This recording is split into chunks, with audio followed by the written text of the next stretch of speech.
Madam join করে গেলে আমরা স্টার্ট করে দেবো। নেক্সট যেটা বলার যে আমি বারবার জানিয়েছি যে আমাদের দ্বিতীয় গুরুত্বপূর্ণ জায়গা হচ্ছে রিসার্চ অ্যাপটিটিউড। আমাদের নেট ফার্স্ট পেপারের জন্য দ্বিতীয় গুরুত্বপূর্ণ জায়গা রিসার্চ অ্যাপটিটিউড। তো তাড়াতাড়ি জয়েন করে যাও, ম্যাডাম জয়েন করে গেলে আমরা স্টার্ট করে দেবো। আর আজকের ক্লাসে আমি জানিয়ে দেবো যে পিডিএফ নোটস গুলো কি করে পাবে। আমি আবারও বলছি, আজকের ক্লাসে আমি ক্লাসের শেষে জানিয়ে দেবো যে পিডিএফ নোটস গুলো কি করে পাবে। পিডিএফ নোটস পাবে, তোমাদের কাছে যাবে, যারা কোর্স শেয়ার করবে, ঠিক আছে, তাদের কাছে যাবেই। তাই এই নিয়ে বিন্দু মাত্র করার কোনো দরকার নেই, কোনো এক্সট্রা মেসেজ করার কোনো দরকার নেই, তোমাদের কাছে যাবেই। পিডিএফ নোটস তোমাদের জন্য তোমাদের কাছে যাবেই। আমি আজকের ক্লাসে জানিয়ে দেবো, বা আজকের ক্লাসের শেষে কিন্তু সিক্রেট কোড আবারও শেয়ার করা হবে। ম্যাডাম জয়েন করে গেছেন, আমি কোনো এক্সট্রা টাইম নেব না। যেটা বলার যে ক্লাসটা মন দিয়ে শোনো। আমি আবারও বলছি যে রিসার্চ অ্যাপটিটিউড আমাদের জন্য ভীষণ গুরুত্বপূর্ণ, এবং এর আর একটা অন্য পরিচিতি আছে। কারণ তোমাকে আগামী দিনে রিসার্চ অ্যাপটিটিউডকে নিয়ে চলতেই হবে।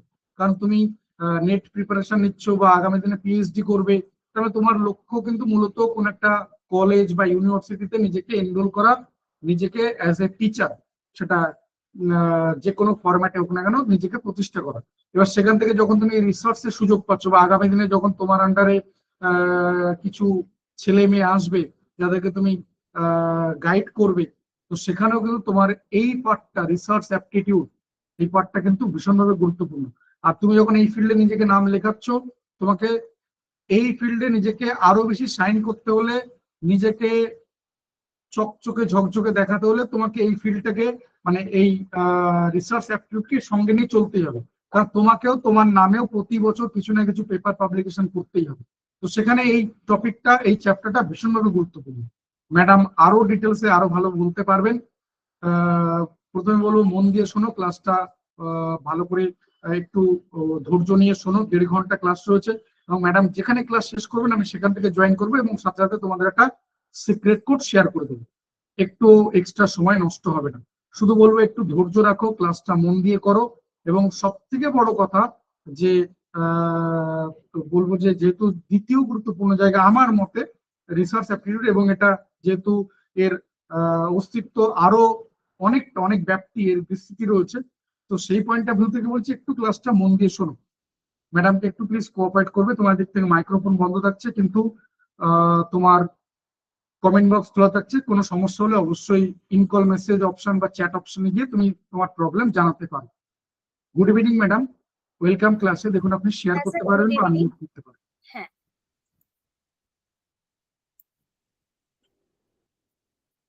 ওকে ম্যাডাম, আপনি স্টার্ট করুন তাহলে। ম্যাডামের ক্লাস যেখানে শেষ হবে আমি সেখান থেকে জয়েন করে দেবো। Thank you madam.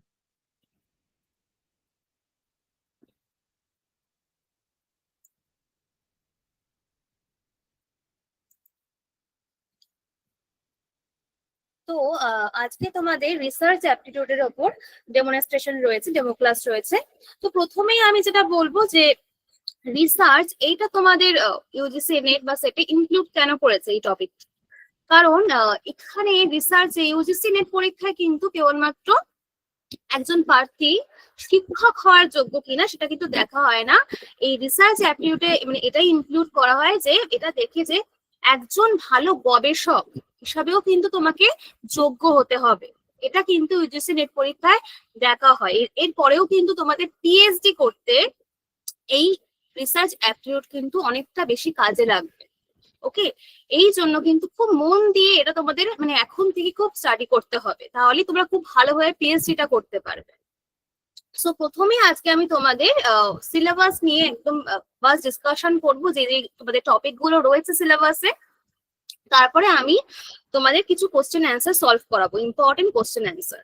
তো চলো, প্রথমে দেখো কি রয়েছে, রিসার্চ। What is research? তোমাদের সিলেবাসে রয়েছে হোয়াট ইজ রিসার্চ। রিসার্চ শব্দের অর্থ কি? রি মানে হচ্ছে পুনরায়, এবং সার্চ মানে হচ্ছে কোনো কিছুকে খোঁজা। তাহলে নতুন কোনো কিছুকে জানা বা বিদ্যমান যে জ্ঞান, সেই জ্ঞানটাকে নতুন করে অনুসন্ধান করা, এটাকেই বলা হচ্ছে কি রিসার্চ। এরপরে যেটা তোমাদের পড়তে হবে সেটা হচ্ছে রিসার্চের বিভিন্ন টাইপস অ্যান্ড ক্যারেক্টারিস্টিক্স, যেটা তোমাদের সিলেবাসে রয়েছে। এই টাইপস এর মধ্যে যেগুলো রয়েছে সেগুলো দেখো কি কি রয়েছে।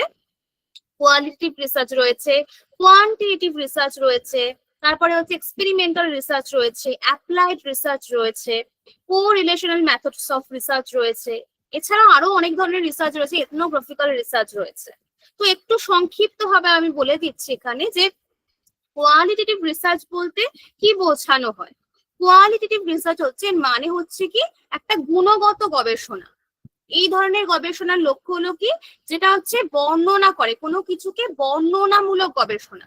যেমন তুমি একটা কোনো জায়গায় সার্ভে করতে গেলে, সেখান থেকে তুমি কোনো মানুষের থেকে সার্ভে করে যেটা পেলে, সে যেটা বর্ণনা করলো, এই ধরনের রিসার্চ কিন্তু বলা হয় কি কোয়ালিটেটিভ রিসার্চ, যেখানে কোনো সংখ্যা, কোনো কিছু সংখ্যার মাধ্যমে হয় না, সবকিছু বর্ণনা, কোনো কিছু তথ্য সংগ্রহ বিশ্লেষণ করা, যাতে ব্যক্তিদের সামাজিক বাস্তবতা, যার মধ্যে তাদের মনোভাব, বিশ্বাস, প্রেরণা, এগুলো কিন্তু অন্তর্ভুক্ত থাকে।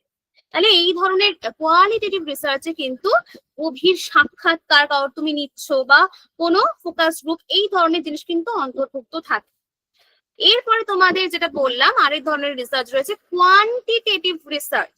কোয়ান্টিটেটিভ কথাটার মানেই বোঝা যাচ্ছে যে এখানে কোনো সংখ্যাগত, কোনো কিছু সংখ্যা সূচক যে ধরনের রিসার্চ, যেটা আমাদের মানে সংখ্যা যেখানে থাকবে, কোনো পরিমাপযোগ্য যেখানে তথ্য সংগ্রহ করা হয়, সেটাকে কিন্তু বলা হয় কি কোয়ান্টিটেটিভ রিসার্চ। এরপরে আরো অনেক ধরনের রিসার্চ রয়েছে, যেমন এক্সপেরিমেন্টাল রিসার্চ। এক্সপেরিমেন্টাল রিসার্চ বলতে কি বোঝানো হয়, যে রিসার্চে আমাদের এক্সপেরিমেন্ট হয়, সেটাকে কিন্তু বলা হয় এক্সপেরিমেন্টাল রিসার্চ। যেমন কোনো কার্যকারণ সম্পর্ককে একটা এস্টাবলিশ করার জন্য কিন্তু এই এক্সপেরিমেন্টাল রিসার্চ আমরা করে থাকি। এবং এই এক্সপেরিমেন্টাল রিসার্চের কিছু ভাগ রয়েছে যেগুলো তোমাদের সিলেবাসে পড়তে হবে, যেমন pre experimental research, true experimental research, statistical research and quasi experimental research. আরেকবারও বলে দিচ্ছি, এগুলো খুব ইম্পর্টেন্ট, কারণ তোমাদের কিন্তু কোশ্চেন দেয় এগুলো থেকে, এক্সপেরিমেন্টাল রিসার্চের বিভিন্ন ভাগ থেকে। যেমন pre experimental research, true experimental research, statistical research and quasi experimental research. এরপরে যেটা রয়েছে ডেসক্রিপটিভ রিসার্চ। ডেসক্রিপটিভ রিসার্চ বলতে কি বোঝানো হয়, কোনো একটা ঘটনা বা কোনো একটা পরিস্থিতিকে যখন আমরা বর্ণনা বা ডেসক্রাইব করার চেষ্টা করি, সেখানে কিন্তু আমি এই ডেসক্রিপটিভ রিসার্চ কিন্তু মানে ব্যবহার করি।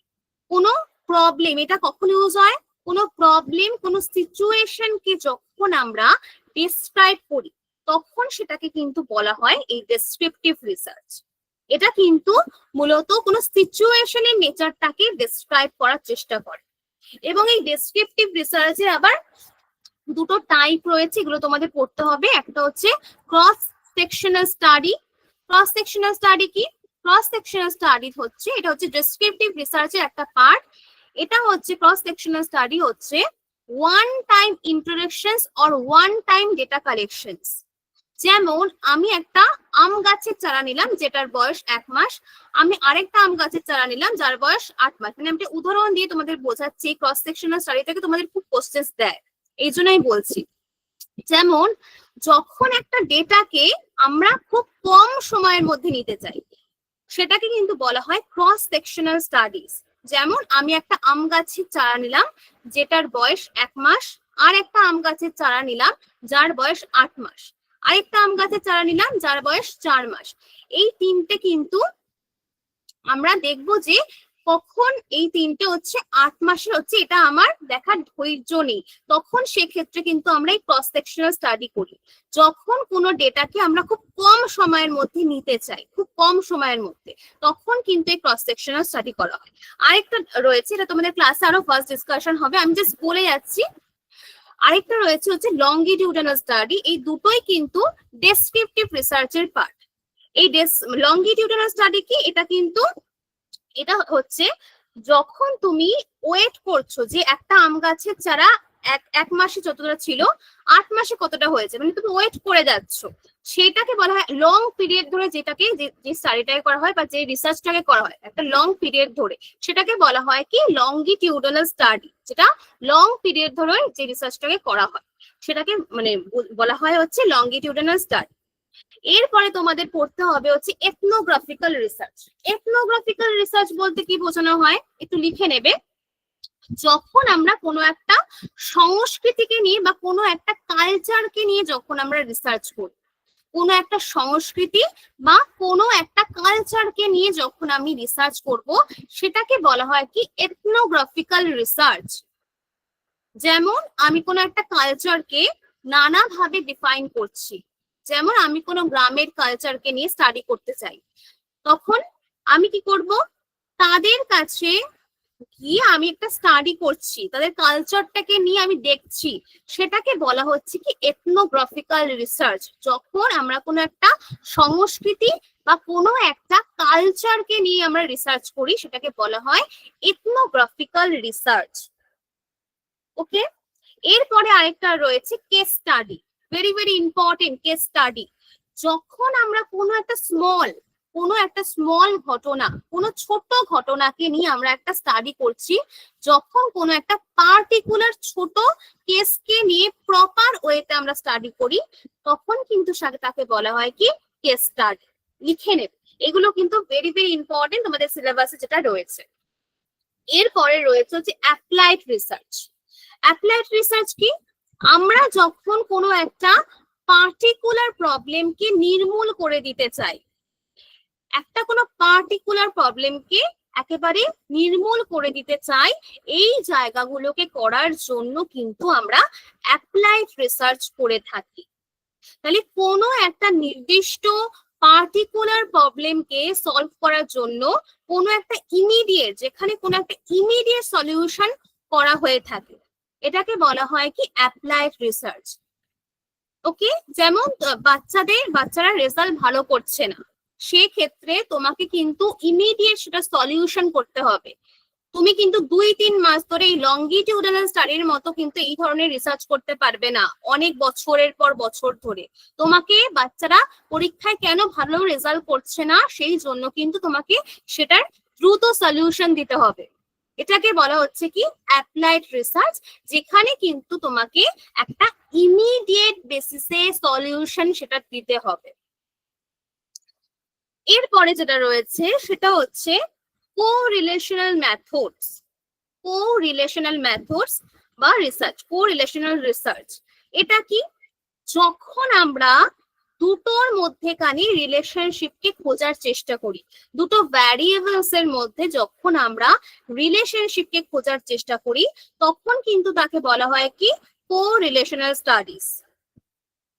ওকে, যখন দুটো ভ্যারিয়েবলস এর মধ্যে দিয়ে আমরা রিলেশনশিপকে খোঁজার চেষ্টা করি, যেমন রাম শ্যামের থেকে পড়াশোনা অনেক ভালো, এরকম যখন আমরা মানে খোঁজার চেষ্টা করছি, জিনিসটা দুটো ভ্যারিয়েবলস এর মধ্যে আমরা যখন রিলেশনশিপকে খোঁজার চেষ্টা করি, সেটাকে বলা হয় কি কোরিলেশনাল মেথড বা রিসার্চ।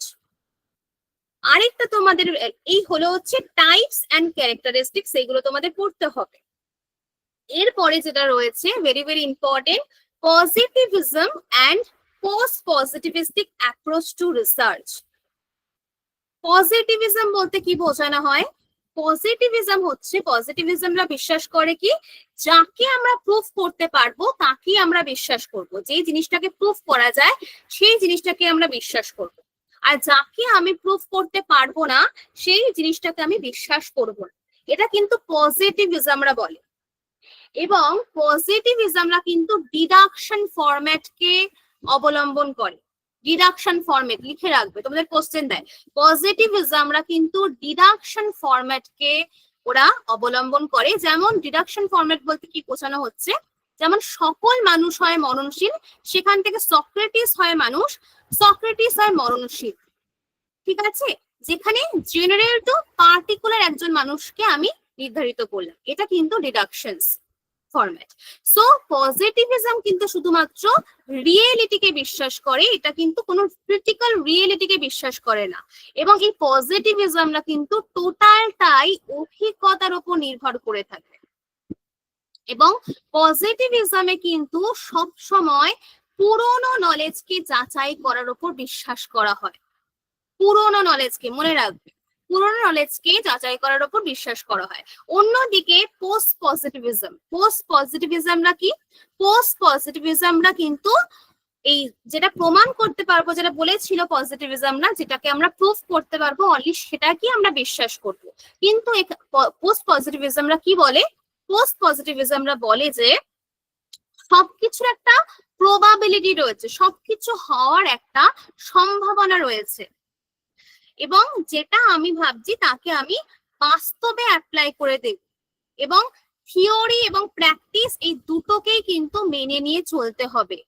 এবং পৃথিবীতে এমন কিছু আছে যেগুলোকে এখনো প্রুফ করা যায়নি, সেই জন্য কিন্তু সবকিছু হওয়ার চান্স রয়েছে, সবকিছু হওয়ার প্রবাবিলিটি রয়েছে। এই পোস্ট পজিটিভিজমরা কিন্তু এটা বলছেন, এবং তারা কিন্তু পজিটিভিজমের মতটাকে খণ্ডন করে। এটা আমি ক্লাসে আরো ডিটেলসে আলোচনা করব। এগুলো তোমাদের সিলেবাসে রয়েছে। এরপরে রয়েছে কি ম্যাথডস অফ রিসার্চের কিছু ম্যাথডস। এরপরে তো এগুলো আমি বলেই দিয়েছি, এক্সপেরিমেন্টাল ডেসক্রিপটিভ যে ধরনের টাইপস গুলো রয়েছে, experimental descriptive research, historical, qualitative quantitative methods of research, applied research, correlational methods. এরপরে স্টেপস অফ রিসার্চের বিভিন্ন ধরনের স্টেপস রয়েছে, সেটা তোমাদের পড়তে হবে। Then thesis and article writing, কিভাবে তুমি থিসিস এবং আর্টিকেল লিখবে, সেটার ফরম্যাট কি, এবং স্টাইলস অফ রেফারেন্সিং, সেখানে বিবলিওগ্রাফি নানান ধরনের জিনিস রয়েছে, ওইগুলো তোমাদের পড়তে হবে। দেন রয়েছে applications of ICT in research, গবেষণায় বিভিন্ন ধরনের তুমি কিন্তু, যেমন শোধ গঙ্গা, তুমি নেটে সার্চ করবে, তোমাকে কিন্তু নেটের সাহায্য নিয়ে কিন্তু তোমাকে রিসার্চটাকে করতে হবে। সেখানে বিভিন্ন ধরনের জার্নাল থাকে, শোধ গঙ্গোত্রী, এগুলোতে বিভিন্ন ধরনের জার্নালস থাকে, বিভিন্ন ধরনের রিসার্চ ওয়ার্ক থাকে। তোমাকে দেখতে হবে প্রিভিয়াসলি কারা, তুমি যেই টপিকটা চুজ করবে সেটার ওপর কারা কারা রিসার্চ করেছে, সেই জিনিসটা কিন্তু তুমি নেটেই পাবে। সেই জন্য তোমাকে কিন্তু এটাও পড়তে হবে, applications of ICT in research. এবং রিসার্চ এথিক্স, তুমি যে রিসার্চটা করবে সেটা যাতে অনৈতিক ভাবে না করো, কারোর ডেটা চুরি করে তুমি যদি তোমার রিসার্চ করে দাও, সেখানে কিন্তু তোমার প্ল্যাগারিজমের আওতাভুক্ত হবে। ঠিক আছে, পুরো জিনিসটাকে টুকে দিলে সেটা কিন্তু রিসার্চ বলা হয় না। রিসার্চ মানে কি, নতুন কিছু একটা সৃষ্টি, তুমি নিজের মধ্যেই নতুন কিছু একটা ইমপ্লিমেন্টেশন করবে, সেটাকে কিন্তু তোমার করতে হবে কোনো অনৈতিক জিনিস অবলম্বন করে না, মানে অনৈতিক কাজ, মানে কারোর থেকে ডেটা চুরি করে তুমি একটা বইয়ের থেকে পুরোপুরি হুবহু টুকে দিলে, সেই জন্য কিন্তু অনেক ধরনের জিনিস রয়েছে, ইন্ট্রা ক্যাপিটাল, এক্সট্রা ক্যাপিটাল, এগুলো কিন্তু পড়তে হবে। অনেক ধরনের জিনিস রয়েছে রিসার্চ এথিক্স এর মধ্যে, আর এখান থেকে তোমাদের অনেক কোশ্চেন্স দেয়। তো এই গেল কিন্তু তোমাদের সিলেবাস, এর বাইরেও কিন্তু তোমাদের অনেক কিছু রয়েছে, সেগুলো তোমাদের পড়তে হবে। সো বিভিন্ন ধরনের ভ্যারিয়েবলস যেগুলো থেকে তোমাদের কিন্তু কোশ্চেন আসে, যেমন এক্সট্রানাস ভ্যারিয়েবলস, ডাইকোটমাস ভ্যারিয়েবল, পলিকোটমাস ভ্যারিয়েবল, এগুলো থেকে কিন্তু খুব ইম্পর্টেন্ট কোশ্চেন্স দেয় তোমাদের। আরো বিভিন্ন ধরনের কোশ্চেন্স আসে, categorical, nominal, ordinal, interval ratio, এগুলো থেকে তোমাদের কোশ্চেন্স আসে। তারপরে হচ্ছে স্যাম্পলিং থেকে কোশ্চেন্স আসে, যেমন প্রবাবিলিটি স্যাম্পলিং, নন প্রবাবিলিটি স্যাম্পলিং, এখান থেকে কিন্তু তোমাদের অনেক কোশ্চেন্স দেয়। এছাড়াও তোমাদের আসে হচ্ছে হাইপোথিসিস থেকে কোশ্চেন্স, নাল হাইপোথিসিস, অল্টারনেটিভ হাইপোথিসিস, এগুলো থেকে তোমাদের কিন্তু কোশ্চেন্স দেবে। এছাড়াও টাইপ 1 ইরর, টাইপ 2 ইরর কিভাবে হয়, এই ধরনের কোশ্চেন্স কিন্তু আসে। সো শুধুমাত্র সিলেবাস পড়লে হবে না, সিলেবাসের বাইরেও প্রচুর প্রচুর জিনিস রয়েছে, সেগুলো তোমাদের কিন্তু ক্লাসে পড়ানো হবে ইন ডিটেল। তো এই গেল হচ্ছে সিলেবাস। এরপরে আমি আসবো হচ্ছে কিছু ইম্পর্টেন্ট টপিকে। প্রথমে আমি একটু বলে দিই যে রিসার্চ বলতে কি বোঝানো হয়। রিসার্চ কি?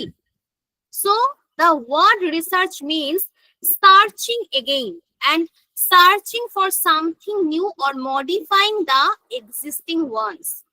রিসার্চ মানে কি? মানে হচ্ছে কোনো কিছুকে পুনরায় খোঁজা, নতুন করে কোনো কিছুকে অনুসন্ধান করা, এবং যেই বিদ্যমান যেই জ্ঞানটা রয়েছে সেই জ্ঞানের পরিবর্তন পরিমার্জন করে তুমি নতুন কিছু একটা আবিষ্কার করবে, সেটা কিন্তু হচ্ছে রিসার্চ। তাহলে গবেষণা বলতে বোঝায় কিন্তু কোনো কিছুকে নতুন করে জানা এবং যেই বিদ্যমান জ্ঞানটা রয়েছে সেই জ্ঞানটাকে আরো গভীরভাবে প্রসারিত করা বা কোনো কিছুকে নতুন ভাবে ইমপ্লিমেন্টেশন করা, সেটাকে কিন্তু বলা হয় রিসার্চ। আমি এইটুকুনি বললাম। এরপরে দেখো কি দিয়েছে যে আর মিনস, রিসার্চের আর মিন কি, রেশনাল ওয়ে অফ থিঙ্কিং। মানে কি, গবেষণা কিন্তু সবসময় যুক্তি নির্ভর হবে, রেশনাল হবে, রেশনাল ওয়ে অফ থিঙ্কিং। এতে কিন্তু কোনো কুসংস্কার বা অনুমান কিন্তু করবে না তুমি, সবটাই কিন্তু একটা বৈজ্ঞানিক এবং যৌক্তিক বিশ্লেষণের মাধ্যমে কিন্তু তুমি একটা সত্যকে উদ্ঘাটন করবে তোমার রিসার্চের মধ্য দিয়ে, সেখানে কোনো কুসংস্কার থাকবে না। এটা কিন্তু তোমাদের যখন তোমরা রিসার্চ করবে, পিএইচডি করবে, এটা কিন্তু তোমাদের ফলো করতে হবে। এরপরে কি, ই মানে রিসার্চের এক্সপার্ট এন্ড এক্সস্টিভ ট্রিটমেন্ট। গবেষণার কাজ করতে গেলে কিন্তু তোমাকে বিষয়টাকে গভীরভাবে এবং বিস্তৃতভাবে বিশ্লেষণ করতে হবে।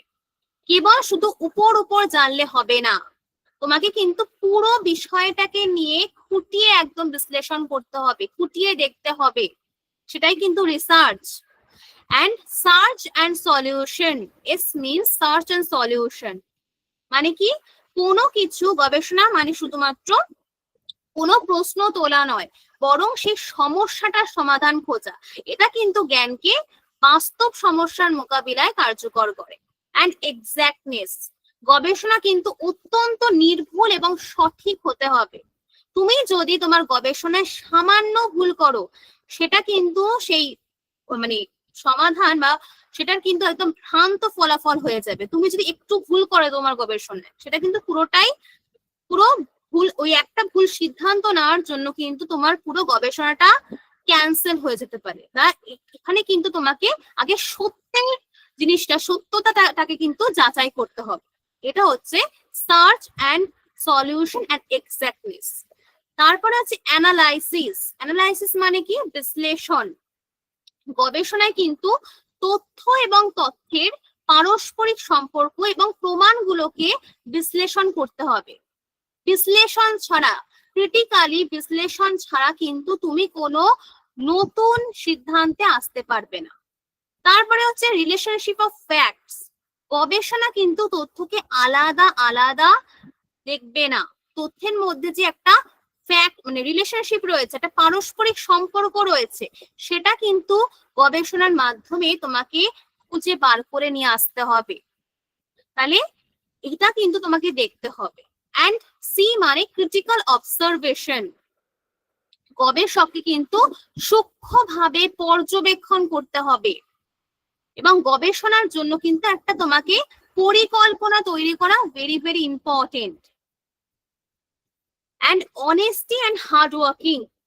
তুমি যদি গবেষণার জন্য কিন্তু তোমাকে সততা বজায় রাখতে হবে নিজের মধ্যে। তুমি কিন্তু কারোর জিনিস একদম মানে একদম হুবহু টুকে দিলে, এটা কিন্তু হলে সেই গবেষণা কিন্তু ভালো হবে না। কোনো তথ্যকে জালিয়াতি বা বিকৃত করা যাবে না। এখানে কিন্তু তোমার অনেকটা ধৈর্য লাগবে, অনেকটা পেশেন্স লাগবে, অধ্যাবসায় লাগবে এবং কঠোর পরিশ্রম ছাড়া কিন্তু তোমার এই গবেষণার কাজটা তুমি সম্পূর্ণ করতে পারবে না। এই গেল হচ্ছে রিসার্চ মানে কি। এরপরে যেগুলো থেকে তোমাদের অনেক অনেক কোশ্চেন আসে, important terms in research, very very important, ভালোভাবে বুঝবে এগুলো। তো ফার্স্ট দেখো কিছু ইম্পর্টেন্ট টার্মস ইন রিসার্চ। ডিলিমিটেশনস। ডিলিমিটেশনস মানে কি, address how the study will be narrowed in scope. যেমন ধরো তুমি কোনো জিনিসের মধ্যে উইকনেস, কোনো জিনিসের মধ্যে উইকনেস থাকলে আমরা তাকে কি বলি, আমরা তাকে কিন্তু লিমিটেশনস বলি। কোনো জিনিসের যদি আমরা কোনো উইকনেস খুঁজে পাই, সেটাকে কিন্তু আমরা কি বলি, লিমিটেশনস বলি। কিন্তু আমরা জানি যে রিসার্চে কিন্তু কোনো রকম কোনো উইকনেস হয় না, এটা মনে রাখবে। রিসার্চে কিন্তু কোনো রকম কোনো উইকনেস হয় না। তাহলে একটা রিসার্চ যখন তুমি করবে তখন কিন্তু সেই রিসার্চের সব দিকটা বিচার করে করতে সব জিনিস নিয়ে কিন্তু তুমি রিসার্চ করতে পারবে না। অনেক অনেক জিনিস রয়েছে, তোমাকে একটা পার্টিকুলার জিনিস চুজ করতে হবে সেখান থেকে। সব দিক কিন্তু তুমি বিচার করতে পারবে না। তুমি রিসার্চ করতে গেলে সব দিক কিন্তু বিচার করতে পারবে না। কিছু কিছু জিনিস আমরা কিন্তু রিসার্চে করতে পারি না। এটা হলো রিসার্চের ডিলিমিটেশন। তাহলে একটা উদাহরণ দিয়ে বলি, ধরো কোনো একটা রিসার্চ করছি, যেমন ধরো আমার টপিক হচ্ছে মেন্টাল হেলথ। তো মেন্টাল হেলথ নিয়ে যখন আমি রিসার্চ করছি, আমরা 4-5টা ভ্যারিয়েবল নিয়ে কাজ করলাম এবং এই ভ্যারিয়েবলস এর উপর মেন্টাল হেলথ কিভাবে প্রভাবিত হতে পারে। যেমন জেন্ডারের উপর ভিত্তি করে দেখলাম যে সোশিও ইকোনমিক্যাল এই জিনিসগুলোর উপর ভিত্তি করে দেখলাম মেন্টাল হেলথ প্রভাবিত হচ্ছে কিনা। কিন্তু এই রকম অনেক কিছু বিষয় রয়েছে যে ভ্যারিয়েবলস এর দ্বারা আমরা আমাদের মেন্টাল হেলথটা প্রভাবিত হতে পারে। যেমন আমাদের সোশিও ইকোনমিক্যাল ব্যাকগ্রাউন্ড হতে পারে, সেখানে যেমন জেন্ডারের উপর ভিত্তি করে হতে পারে সেটা। সো এইগুলোকে আমি স্টাডি করলাম না, এটা কি হয়ে গেল, সেটা হচ্ছে ডিলিমিটেশন। সো কি বললাম যে একটা রিসার্চ যখন তুমি করবে তখন কিন্তু রিসার্চের সব দিকটা তুমি বিচার করে করতে পারবে না। কিছু কিছু জিনিস তোমাকে নিয়ে কিন্তু রিসার্চ করতে হবে, তুমি সব দিকটাকে নিয়ে কিন্তু রিসার্চ করতে পারবে না। এটা কিন্তু রিসার্চের ডিলিমিটেশন। তাহলে আমি পার্টিকুলার একটা জায়গাকে নিয়ে স্টাডি করছি, বাকি যেইটুকুনি রয়েছে সেইটুকুকে নিয়ে কিন্তু আমি স্টাডি করতে পারছি না। এটা হলো কিন্তু ডিলিমিটেশন রিসার্চের। ভেরি ভেরি ইম্পর্টেন্ট, এগুলো থেকে কিন্তু তোমাদের খুব কোশ্চেন্স দেয়। এরপরে যেটা রয়েছে ডিব্রিফিং। এটা মানে কি? ডিব্রিফিং মানে after the participants have concluded their participations in the study, each participant should have an opportunity. ধরো আমি যাদের থেকে ডেটা কালেক্ট করব, যারা আমার রিসার্চে স্যাম্পল, সেটা তুমি যেমন ধরো আমি একটা উদাহরণ দিয়ে বলছি, আমি তোমাদের থেকে একটা ডেটা কালেক্ট করলাম। সেই ডেটাটা কালেক্ট করার পর তোমরা আমার সাথে সরাসরি দেখা করলে এবং তোমাদের কিছু জিজ্ঞাসা থাকলো আমার সাথে। আমি যে তথ্যগুলো তোমাকে দিলাম, যেগুলো তুমি কবের মধ্যে প্রকাশ করবে, তাহলে আমি কবের মধ্যে এটা জানতে পারবো? এটা হলো কি ডিব্রিফিং করা। তাহলে ডিব্রিফিং মানে কি? সহজ কথায় বলতে গেলে ডেটা কালেকশনের আগে করি বা পরে করি, ডিব্রিফিং কিন্তু সবসময় আমাদের ডেটা যে কালেক্টটা করলাম আমি, সেই ডেটা কালেকশনের পরে কিন্তু তুমি আমার থেকে সেটা নেবে, সেটা হচ্ছে ডিব্রিফিং করা। এরপরে হচ্ছে ইনফর্মড কনসেন্ট। এটা কি? Subjects and participants must understand the natures of the projects. What procedures will be used? যেমন যখন আমি কারোর থেকে কনসেন্ট নেব, কোনো কনসেন্ট নেব বা ডেটা কালেকশনের আগে সেটা কিন্তু আমাকে করতে হবে যে আমি কিসের জন্য সেই ডেটাটাকে কালেকশন করছি, কেন করছি সেই ডেটাটাকে কালেকশন। তাহলে পার্টিসিপেন্ট যারা করছে তাদেরকে আমি সেই সম্বন্ধে আমি ইনফর্ম করব এবং ইনফর্ম করে তাদের থেকে আমি সম্মতি নেব যে আমি কি এটা করতে পারবো। আমি যারা পার্টিসিপেন্ট রয়েছে তাদের থেকে একটা সম্মতি নেব, এটাকে কি বলা হয়? Informed consent. এরপরে রয়েছে হচ্ছে parametric test and non parametric test. এগুলো হচ্ছে যেমন নমিনাল আর অর্ডিনাল ডেটা। তোমাদের কিন্তু এই উদাহরণগুলো দিয়ে তোমাদের কোশ্চেন আসবে যে নন প্যারামেট্রিক ডেটা কোনগুলো, ভেরি ভেরি ইম্পর্টেন্ট, নন প্যারামেট্রিক ডেটা কোনগুলো এবং প্যারামেট্রিক ডেটা কোনগুলো। প্যারামেট্রিক ডেটা হচ্ছে interval data and ratio data. Parametric test কিন্তু আমাদের 4টে স্কেলে হয়, একটা কি? নমিনাল, অর্ডিনাল, ইন্টারভাল এবং রেশিও। মনে রাখবে প্যারামেট্রিক টেস্ট কিন্তু 4টে স্কেলে হয়, নমিনাল, অর্ডিনাল, ইন্টারভাল, রেশিও। এবং ডেটা যদি নমিনাল বা অর্ডিনাল স্কেলে থাকে তাহলে সেটা কিন্তু হয় কি নন প্যারামেট্রিক টেস্ট। মনে রাখবে, ডেটাটা যদি নমিনাল অ্যান্ড অর্ডিনাল স্কেলে থাকে সেটা কিন্তু হয় নন প্যারামেট্রিক টেস্ট, এবং ডেটা যদি ইন্টারভাল বা রেশিও স্কেলে থাকে সেটা কিন্তু হয় প্যারামেট্রিক টেস্ট। মনে রাখবে। এরপরে pilot study, very very important, এটা দিয়ে কিন্তু তোমাদের কোশ্চেন এসেছিল। পাইলট স্টাডি এটা কি? এ preliminary trial of the study or a mini study and should be performed before the final study. কোনো একটা স্টাডি সেটা কি করা ঠিক হবে কিনা। ধরো একটা উদাহরণ দিয়ে বলি, গভর্নমেন্ট কোনো একটা পলিসি লাগু করতে চায় এবং গভর্নমেন্ট যদি ভারতবর্ষে সেই পলিসিটা লাগু করে দেয়, ইন কেস পলিসিটা যদি মানুষের জন্য ভালো না হয় বা স্টুডেন্টদের জন্য ভালো না হয়, তাহলে একবার যদি ভারতবর্ষে সেই পলিসিটা লাগু হয়ে যায় তাহলে কিন্তু একটা নেগেটিভ প্রভাব পাবো আমরা। আমরা কিন্তু ভারতবর্ষে সেই পলিসিটা চালু করার আগে ছোট একটা এলাকাতে আমরা দেখব সেই পলিসিটা কতটা ইম্প্যাক্ট ফেলছে, কতটা উপকার করছে নাকি সেটা দিয়ে কোনো কাজ হচ্ছে আরো বেশি অপকার করছে। এটা কিন্তু একটা ছোট এলাকাতে আমরা করে দেখব, সেই পলিসিটাকে লাগু করে দেখব, সেই পলিসিটার ইম্প্যাক্টটা কি পড়ছে, তখন সেই ছোট্ট স্টাডিটাকে বলা হবে কি পাইলট স্টাডি। ওকে, তো আমি আরেকবার বলে দিই, এটা খুব ইম্পর্টেন্ট। কোনো একটা স্টাডিতে আমি আগে দেখে নেবো একটা ছোট এলাকায় যে সেই পলিসিটা করে কিরকম ইম্প্যাক্ট ফেলছে। যদি ভালো ইম্প্যাক্ট পড়ে তাহলে কিন্তু আমি সেই পলিসিটাকে লাগু করার চেষ্টা করব, আর যদি বাজে ইম্প্যাক্ট ফেলে মানুষের ওপর তাহলে সেটা আমি করব না। সেটাকে বলা হচ্ছে কি পাইলট স্টাডি। ওকে, ভেরি ভেরি ইম্পর্টেন্ট। এরপরে আছে কি ফেনোমেনোলজিক্যাল পার্সপেক্টিভ।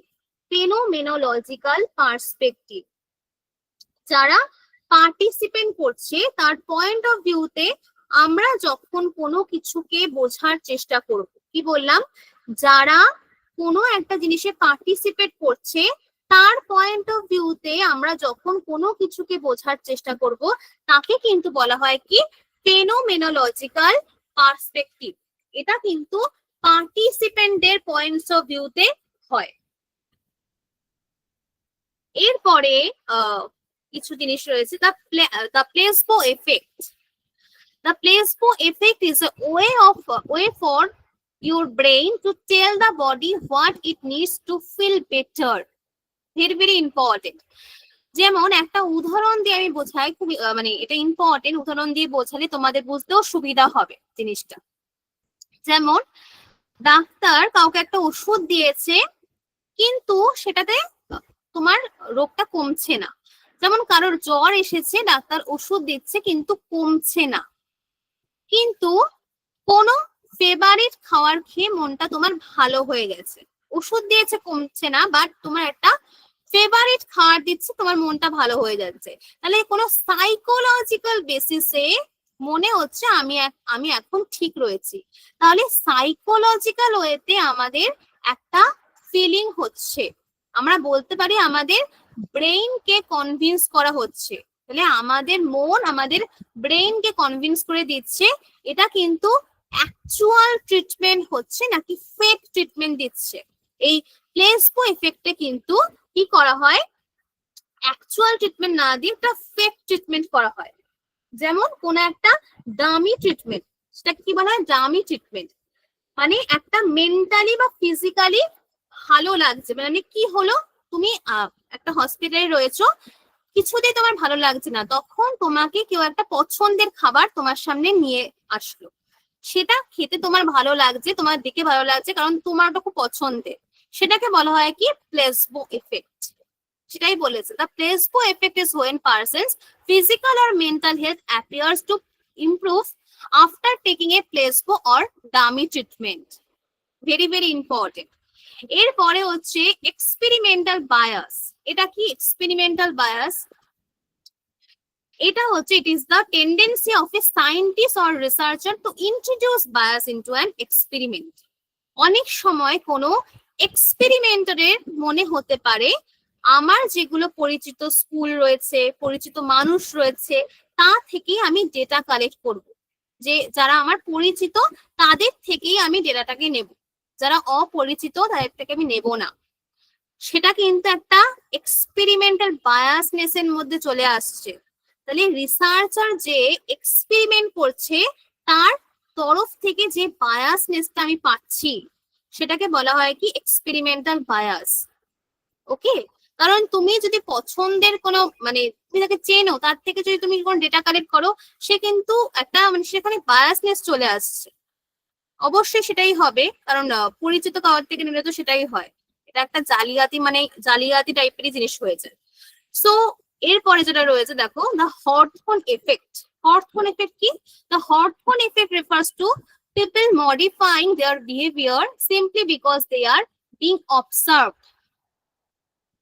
যখন এইরকম দেখবে, ধরো কোনো একটা দোকানে কর্মচারী আছে কিন্তু সেখানে মালিক নেই, এখন তখন তারা এরকম বিহেভিয়ার করে যখন মানে দেখে যে মালিক তাদেরকে দেখছে, মালিক তাদের মনিটর বা অবজার্ভ করছে, তখন কিন্তু তাদের বিহেভিয়ারে একটা পরিবর্তন আসে।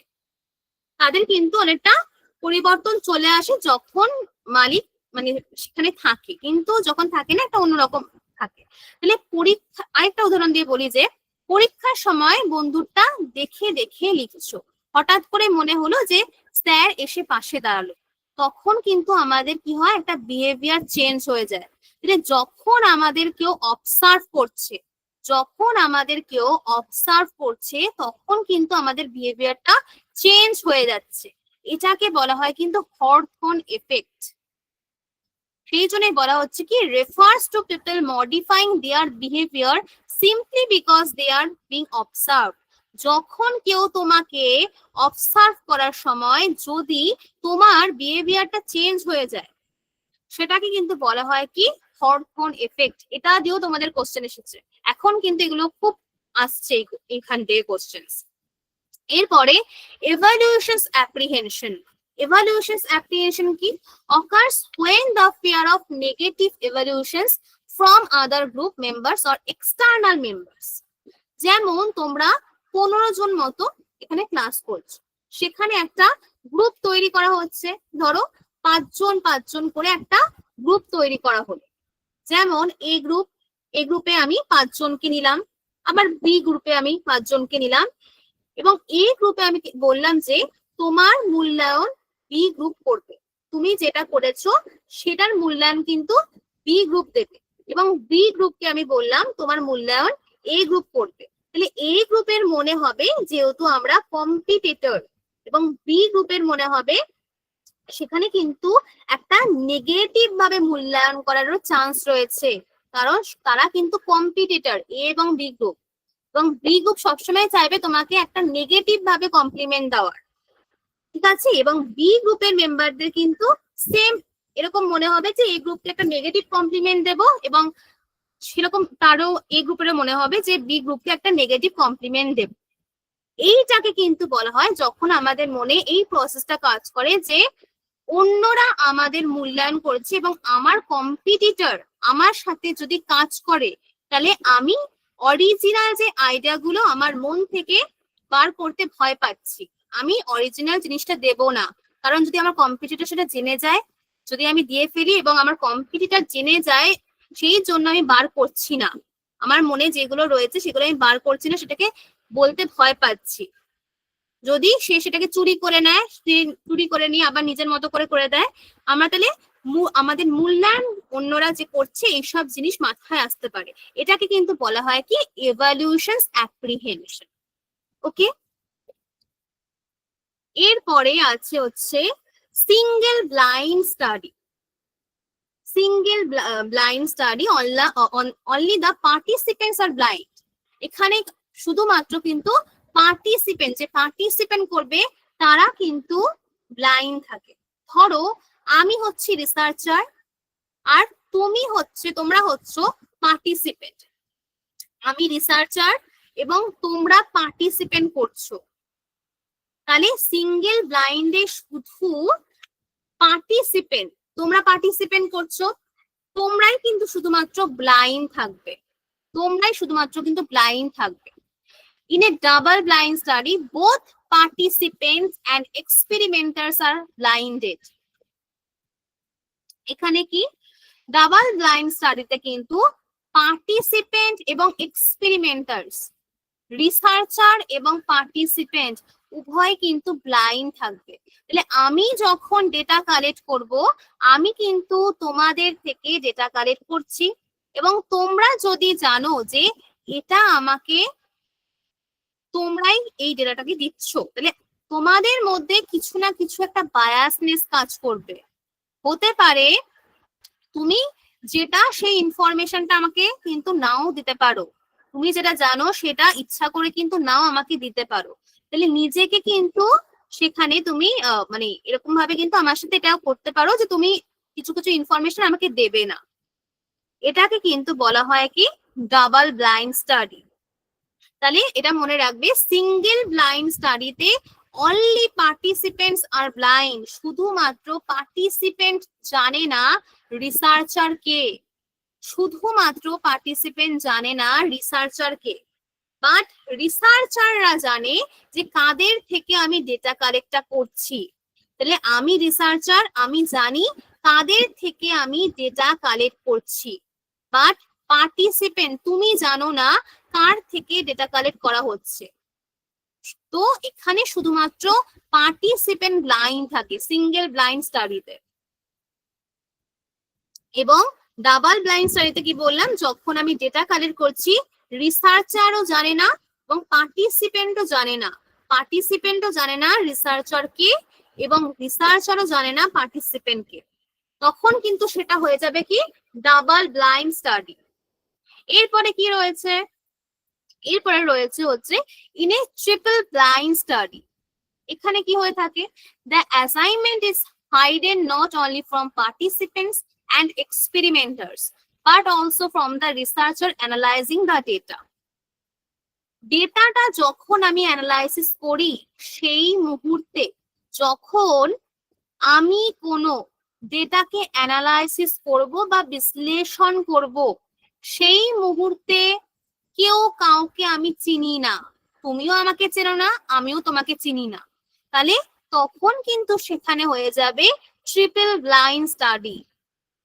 তাহলে আমি যখন কোনো একটা ডেটা কালেক্ট করছি, তখন শুধু পার্টিসিপেন্ট জানে না রিসার্চার কে এবং রিসার্চার জানে না পার্টিসিপেন্ট কে।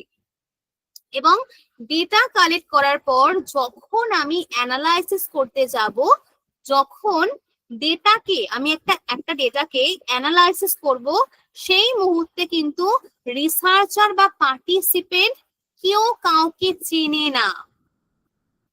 যেমন ধরো, যখন পরীক্ষার খাতা দেখবে এবং খাতাটাকে যখন তুমি ভালোভাবে অ্যানালাইসিস করবে, তখন যদি তুমি জেনে যাও যে পার্টিসিপেন্ট কারা, তুমি যদি জেনে যাও পার্টিসিপেন্ট কারা, তোমার যদি সে খুব পরিচিত হয়, সেখানে কিন্তু তুমি একটা পার্সিয়ালিটি করতে পারো বা তাকে ভালো ভালো নাম্বার দিতে পারো, বায়াসনেস চলে আসবে, সেটাই বলা হচ্ছে। তো ট্রিপল ব্লাইন্ড স্টাডিতে কিন্তু এটা হচ্ছে। এরপরে কি আছে, ডিমান্ড ক্যারেক্টারিস্টিক্স। আচ্ছা, আরেকবার বলছি, ট্রিপল ব্লাইন্ড স্টাডি লিখে নাও, সবাই লিখে নেবে, কারণ এগুলোতে খুব কোশ্চেন্স দেয় তোমাদের। আমি একটা ডেটা, খুব আস্তে আস্তে বলছি আমি, তোমার লিখে নাও। ডেটা যখন আমি অ্যানালাইসিস করি, একটা ডেটা যখন আমি অ্যানালাইসিস বা বিশ্লেষণ করি, সেই মুহূর্তে কেউ কাউকে চিনি না, তুমিও আমাকে চেনো না, আমিও তোমাকে চিনি না, তখন সেটা কিন্তু হচ্ছে ট্রিপল ব্লাইন্ড স্টাডি। তাহলে আমি যখন কোনো ডেটা কালেক্ট করছি, তখন শুধু পার্টিসিপেন্ট জানে না রিসার্চারকে এবং রিসার্চার জানে না পার্টিসিপেন্টকে। এবং ডেটা কালেক্ট করার পর যখন আমি অ্যানালাইসিস করতে যাব, যখন আমি একটা কোনো ডেটাকে অ্যানালাইসিস করব, এই মুহূর্তে কিন্তু রিসার্চার বা পার্টিসিপেন্ট কেউ কাউকে চিনবে না। যখন আমি ডেটাকে অ্যানালাইসিস করব সেখানে সেই মুহূর্তে রিসার্চার বা পার্টিসিপেন্ট কেউ কাউকে চিনবে না। যখন একটা কোনো পরীক্ষার খাতা দেখবে এবং দেখা হয় তখন খাতাটা, যদি আমি একটা উদাহরণ দিয়ে বলি, যখন একটা তুমি পরীক্ষার খাতা দেখছো, তুমি যদি জানতে পারো যে এই আমার পরিচিত, সেখানে কিন্তু তুমি তাকে বেশি নাম্বার দেবে। তাহলে যখন তুমি পরীক্ষার খাতা দেখবে, খাতাটাকে যখন তুমি অ্যানালাইসিস করবে, তখন যদি তুমি জেনে যাও যে পার্টিসিপেন্ট কারা, তুমি যদি জেনে যাও, সেখানে কিন্তু একটা বায়াসনেস চলে আসবে। ওকে, এটা হচ্ছে কিন্তু ট্রিপল ব্লাইন্ড স্টাডি। এরপরে হচ্ছে কি demand characteristics. In research, demand characteristics are cues that might indicate the research objectives to participants. আমি যখন কোনো একটা ডেটা কালেক্ট করছি, আমি তোমাকে এমন কিছু একটা ক্লু দিচ্ছি যার জন্য তুমি হয় ইয়েস দেবে, না হলে সেখানে তুমি নো অ্যান্সার দেবে। তাহলে আমি তোমাকে একটাই প্রশ্ন করব, তুমি এমন ভাবে প্রশ্নটা তোমাকে আমি করছি যেমন খুব বেশিরভাগ স্টুডেন্ট কিন্তু সেটাকে ইয়েস বলবে, না হলে সেখানে নো বলবে। তাহলে একটা আমি সিম্পল একটা একদম একদম সিম্পল একদম সহজ প্রশ্ন আছে, যেমন তোমাকে আমি বললাম যে তুমি অন্ধকারে ভয় পাও কিনা। এটা আমি তোমাকে জিজ্ঞেস করলাম, তোমাকে সেটা কিন্তু ম্যানিপুলেট করে এটা বললাম যে তোমরা বড় হয়ে গেছো, সেই জন্য তোমাদের অ্যান্সার কিন্তু এটা হবে তোমরা এখন ভয় পাও না। তাহলে ডিমান্ড ক্যারেক্টারিস্টিক্স কি, যে আমি একজন রিসার্চার এবং আমি পার্টিসিপেন্টদের থেকে কোনো এক ধরনের রেসপন্স চাচ্ছি, সে ইয়েসই বলুক, কোনো এক ধরনের রেসপন্স চাচ্ছি। নির্দিষ্ট এক ধরনের রেসপন্স আমি চাচ্ছি এবং সেই অনুযায়ী আমি আমার প্রশ্নগুলোকে মডিফাই করলাম এবং এমন ভাবে মডিফাই করছি আমার প্রশ্নগুলোকে, আমি চাচ্ছি সে যেন সেই একটাই অ্যান্সার দেয়। এটাকে বলা হচ্ছে কি ডিমান্ড ক্যারেক্টারিস্টিক্স। এটার মধ্যেও কিন্তু বায়াসনেস চলে আসে এই ডিমান্ড ক্যারেক্টারিস্টিক্স এর মধ্যে, কারণ আমি চাচ্ছি কি এমন ভাবে প্রশ্নগুলোকে মডিফাই করেছি যে যে পার্টিসিপেন্ট সে একটাই অ্যান্সার দিচ্ছে। ওকে, নো হলে নোই দিচ্ছে, না হলে ইয়েস দিচ্ছে। তো আমি আমার মতো করে করেছি, সেই জন্য এটা কিন্তু এখানেও কিন্তু বায়াসনেস আসার কিন্তু চান্স রয়েছে। এরপরে কি রিসার্চ ইম্প্যাক্ট ইভ্যালুয়েশনস। রিসার্চ ইম্প্যাক্ট ইভ্যালুয়েশনস এটা কি, is the process of assessing the significance and reach of both positive and negative effects of research. রিসার্চের ইম্প্যাক্টটা কি, পজিটিভও হতে পারে, একটা রিসার্চ করলে সেখানে ইম্প্যাক্ট কি প্রভাব কি প্রভাব ফেলবে সেটা পজিটিভ প্রভাবও ফেলতে পারে, আবার নেগেটিভ ইম্প্যাক্টও ফেলতে পারে। এবং আমি যে রিসার্চটা করছি তার প্রভাব এই সমাজে কিভাবে পড়ছে, এটাকে কিন্তু বলা হয় কি রিসার্চ ইম্প্যাক্ট। আমি যেই রিসার্চটা করব সেই রিসার্চের পজিটিভ এন্ড নেগেটিভ ইম্প্যাক্ট সেটা সমাজে কিভাবে পড়বে। নেগেটিভ তুমি যে রিসার্চটা করছো তার জন্য কিন্তু একটা পজিটিভ ইম্প্যাক্টও ফেলতে পারে সমাজে, আবার নেগেটিভ ইম্প্যাক্টও ফেলতে পারে কিন্তু সমাজে। এটাকে বলা হয় কি রিসার্চ ইম্প্যাক্ট ইভ্যালুয়েশন। এরপরে আমি তোমাদের কিছু টাইপস নিয়ে আজকে একটু বলবো। তো রিসার্চের হচ্ছে কিছু টাইপস রয়েছে যেগুলোতে তোমাদের খুব কোশ্চেন্স দেয়। একটা কি বেসিক রিসার্চ, আরেকটা হচ্ছে অ্যাপ্লাইড রিসার্চ। সো বেসিক রিসার্চকে কিন্তু বলা হয় কি ফান্ডামেন্টাল রিসার্চ। বেসিক রিসার্চের আরেকটা নাম কিন্তু fundamental research or pure research. It is also known as pure research or fundamental research, and it is conducted for the sake of knowledge and enhancing the knowledge. যেমন basic রিসার্চে কিন্তু সবসময় কি করা হয়ে থাকে, এই গবেষণায় কিন্তু কোনো বাস্তব সমস্যা সমাধানের জন্য কিন্তু বেসিক রিসার্চ করা হয় না। এটা সবসময় কি হয়, থিওরিটিক্যাল বেসে হয়। থিওরিটিক্যাল লিখে রাখবে, বেসিক রিসার্চ কিন্তু সবসময় কেমন হয়, থিওরিটিক্যাল বেসে হয়। এবং এখানে বেসিক রিসার্চে কিন্তু সব সময় ইনডাকটিভ ইন নেচারস হয়, ইনডাকটিভ ইন নেচারস। এখানে কিন্তু ইনডাকটিভ মানে কি, পার্টিকুলার টু জেনারেলে হয়। যেমন ধরো পার্টিকুলার টু জেনারেল মানে কি, যেমন রাম হয় মানুষ, শ্যাম হয় মানুষ, যদু হয় মানুষ, অতএব সরি আমি আরেকটা উদাহরণ দিয়ে বলি, এটা হলে হচ্ছে না। রাম হয় মরণশীল, শ্যাম হয় মরণশীল, যদু হয় মরণশীল, অতএব সকল মানুষ হয় মরণশীল। সো এখানে কি হলো, একটা পার্টিকুলার থেকে আমি জেনারেলে আসলাম। বেসিক রিসার্চ কিন্তু এইভাবেই ইনডাকটিভ ইন নেচারসে হয়। এবং ইনডাকটিভ মেথডসে কি হয়, কোনো ছোট ছোট ইনফরমেশন থেকে একটা আমরা যখন জেনারেল ধারণায় পৌঁছাই, তখন কিন্তু সেটাকে কি বলা হয়, ইনডাকটিভ মেথডস। এবং বেসিক রিসার্চ সব সময় কিন্তু এই ইনডাকটিভ ইন নেচারস হয়। এবং বেসিক রিসার্চে কিন্তু কোনো থিওরি বা কোনো ফর্মুলাকে ডেভেলপ করা হয়। যেমন বিভিন্ন সাবজেক্টের থিওরি, বিভিন্ন ফর্মুলা তুমি পড়েছো, তাহলে প্রতিটা থিওরি বা ফর্মুলা যেই রিসার্চের মাধ্যম দিয়ে হচ্ছে, সেটা কিন্তু বেসিক রিসার্চ। এবং এই বেসিক রিসার্চের দুটো নাম রয়েছে, একটা হচ্ছে পিওর রিসার্চ আর একটা হচ্ছে ফান্ডামেন্টাল রিসার্চ। তাহলে এইটা কিন্তু নলেজকে ইনহ্যান্স করার জন্য, এই বেসিক রিসার্চ সবসময় কিন্তু কোনো একটা নলেজকে ইনহ্যান্স করার জন্য করা হয়ে থাকে। এবং এটা কিন্তু খাতা কলমে পসিবল, মানে থিওরিটিক্যালি হয়। সো এটা কিন্তু বেসিক রিসার্চ সবসময় থিওরিটিক্যালি হয়, থিওরিটিক্যালি নেচার। ঠিক আছে, এখানে কিন্তু সেইভাবে প্র্যাকটিক্যালি মানে কোনো থিওরি বা ফর্মুলাকে তুমি তোমার রিসার্চে বার করবে, রিসার্চে মানে জেনারেট করবে, যে কোনো থিওরি কোনো ফর্মুলাকে তুমি তোমার রিসার্চ করে বার করবে, সেটা কিন্তু তুমি বেসিক রিসার্চ দিয়ে করতে পারো। এবং generalization, it deals with generalizations or formulations of a theory.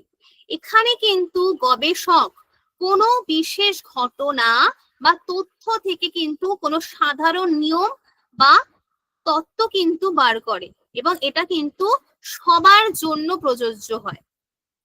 And it provides the foundation for subsequent applied research. এই ফান্ডামেন্টাল রিসার্চের মাধ্যম বা বেসিক রিসার্চের মাধ্যমে কিন্তু এটা কিন্তু পরবর্তীকালে অ্যাপ্লাইড রিসার্চে ব্যবহার করা হয়ে থাকে। যদি তুমি একটা উদাহরণ দিয়ে বলি, যদি তুমি কোনো বিদ্যুৎ সম্পর্কে মৌলিক গবেষণা বা বেসিক রিসার্চ না হলে কিন্তু পরবর্তীকালে এই বৈদ্যুতিক বাল্ব বা ফ্যান বা কম্পিউটার এগুলো কিন্তু তৈরি করা যায় না। সো কোনো একটা, আমি একটা উদাহরণ দিয়ে বলি, যেমন নিউটন যখন কোনো মাধ্যাকর্ষণ সূত্র আবিষ্কার করেছিলেন, তখন তিনি কোনো নির্দিষ্ট যন্ত্র বা ব্যবহারিক সুবিধা তৈরির জন্য কিন্তু গবেষণা করেননি। তার উদ্দেশ্য ছিল কি, কেন আপেলটা নিচে পড়ে, এই ধরনের প্রশ্নের উত্তর খুঁজে বার করা। এটা কিন্তু একটা basic research. So basic research কিন্তু কোনো নতুন জ্ঞান অর্জনের জন্য গবেষণা করা হয়, এবং এটা সবসময় থিওরিটিক্যালি নেচারস হয়। এবং এর লক্ষ্য কি, কোনো সূত্র, কোনো ফর্মুলা এইগুলো কিন্তু আবিষ্কার করা, এবং এর ফলাফল, এই বেসিক রিসার্চের ফলাফল কিন্তু সরাসরি ব্যবহারিক কাজে না লাগলেও পরবর্তী সময় কিন্তু এটা একটা অ্যাপ্লাইড রিসার্চের ভিত্তি হয়। এই গেল কিন্তু বেসিক রিসার্চ। যেটুকুনি বলছি এর বাইরে কিন্তু কোনো কোশ্চেন আসবে না। এই কনসেপ্ট ক্লিয়ার করলে কিন্তু তোমরা পেরে যাবে সব ধরনের কোশ্চেনের অ্যান্সার করতে। এরপরে আছে কি, applied research. Applied, so applied research is done to solve specific practical questions facing the society. Applied research কি, অ্যাপ্লাইড রিসার্চ হলো কিন্তু এমন এক ধরনের গবেষণা যেটা কিন্তু কোনো বাস্তব জীবনের নির্দিষ্ট এবং কোনো ব্যবহারিক সমস্যার সমাধান করার উদ্দেশ্যে কিন্তু পরিচালিত হয়, যেটা কোনো বাস্তব জীবনের নির্দিষ্ট ব্যবহারিক সমস্যা সমাধান করার জন্য কিন্তু ইমিডিয়েট প্র্যাকটিক্যাল প্রবলেমস, এইটা করার জন্য কিন্তু অ্যাপ্লাইড রিসার্চ করা হয়ে থাকে। এবং সমাজে বা দৈনন্দিন জীবনে যেই ধরনের সমস্যা রয়েছে সেই সমস্যাগুলোর সমাধান কিন্তু করা এই অ্যাপ্লাইড রিসার্চের মাধ্যমেই কিন্তু যায়। এবং এই অ্যাপ্লাইড রিসার্চ কিন্তু সব সময় বেসিক রিসার্চের ওপর ভিত্তি করে গড়ে ওঠে। অ্যাপ্লাইড রিসার্চ কিন্তু সব সময় এই বেসিক রিসার্চের ওপর ভিত্তি করে গড়ে ওঠে। And it can be used for policy formulation, administrations, and understanding of a phenomenon. কি বলছে? অ্যাপ্লাইড রিসার্চের ফলাফলে কিন্তু এখানে কিন্তু পলিসি ফর্মুলেশন, অ্যাডমিনিস্ট্রেশন, শিক্ষা, স্বাস্থ্য, ব্যবসা, প্রযুক্তি, এগুলোতে কিন্তু এই অ্যাপ্লাইড রিসার্চ কাজে লাগে। এবং অ্যাপ্লাইড রিসার্চের উদ্দেশ্য হলো কি সরাসরি কোনো সামাজিক, অর্থনৈতিক, প্রযুক্তিগত সমস্যাকে সমাধান করা। এবং এটা কিন্তু বেসিক রিসার্চের উপর নির্ভরশীল। It is always done according to basic research. এটা কিন্তু সব সময় বেসিক রিসার্চের উপর নির্ভরশীল এবং এটা কিন্তু সব সময় মৌলিক গবেষণার জ্ঞান এবং তত্ত্বের উপর ভিত্তি করে কিন্তু পরিচালিত হয়। And when conducting applied research, the researcher takes extra care to identify a problem. Applied রিসার্চে কিন্তু প্রথমে সমস্যাটাকে আমি চিহ্নিত করব, তারপরে সেখানে কিন্তু আগে গবেষণা অনুমান, রিসার্চ হাইপোথিসিস তৈরি করা হয়। আমি পড়াবো তোমাদের নেক্সট ক্লাসে, এগুলো কিন্তু ফার্স্টে পড়াবো যে হাইপোথিসিস কি, গবেষণা অনুমান তৈরি করা হয় যা কিন্তু পরীক্ষার মাধ্যম দিয়ে যাচাই করা হয়। অ্যান্ড এম্পিরিক্যাল মেথডস ব্যবহার, এম্পিরিক্যাল মানে প্রমাণ নির্ভর গবেষণা পদ্ধতি, যেমন পর্যবেক্ষণ, সেখানে সার্ভে হতে পারে, ঠিক আছে, এই ধরনের তথ্য সংগ্রহ বিশ্লেষণ ব্যবহার করে কিন্তু বাস্তব সমস্যার সমাধান এখানে খোঁজা হয়। অ্যান্ড একাডেমিক এবং ইন্ডাস্ট্রিয়াল, এই দুই ক্ষেত্রে কিন্তু এই অ্যাপ্লাইড রিসার্চ ব্যবহার করা হয়। এরপরে কিছু টাইপস রয়েছে, অ্যাপ্লাইড রিসার্চের কিছু টাইপস রয়েছে। ফার্স্ট যেটা রয়েছে সেটা কি, ইভালুয়েশন রিসার্চ, মূল্যায়নমূলক গবেষণা। এর উদ্দেশ্য হলো কি, কোনো যেটা এক্সিস্টিং যে তথ্যটা রয়েছে, যে তথ্যটা এক্সিস্ট রয়েছে সেটাকে বিভিন্নভাবে অ্যানালাইসিস করে একটা সঠিক সিদ্ধান্তে পৌঁছানো। ইভালুয়েশন রিসার্চ কিন্তু মূলত ব্যবসা, শিক্ষা, এখানে এই ধরনের কাজে কিন্তু ব্যবহৃত হয়। যেমন ধরো একটা উদাহরণ দিয়ে বলি, যে কোনো তোমাদের কিরকম ভাবে কোশ্চেন দেবে, এখান থেকে একটা এক্সাম্পল দিয়ে বলবে যে এটা কোন ধরনের রিসার্চ, বা সংজ্ঞাটা দিয়ে বলবে যে এটা কোন ধরনের রিসার্চ। এইভাবে কিন্তু এখান থেকে কোশ্চেন আসে।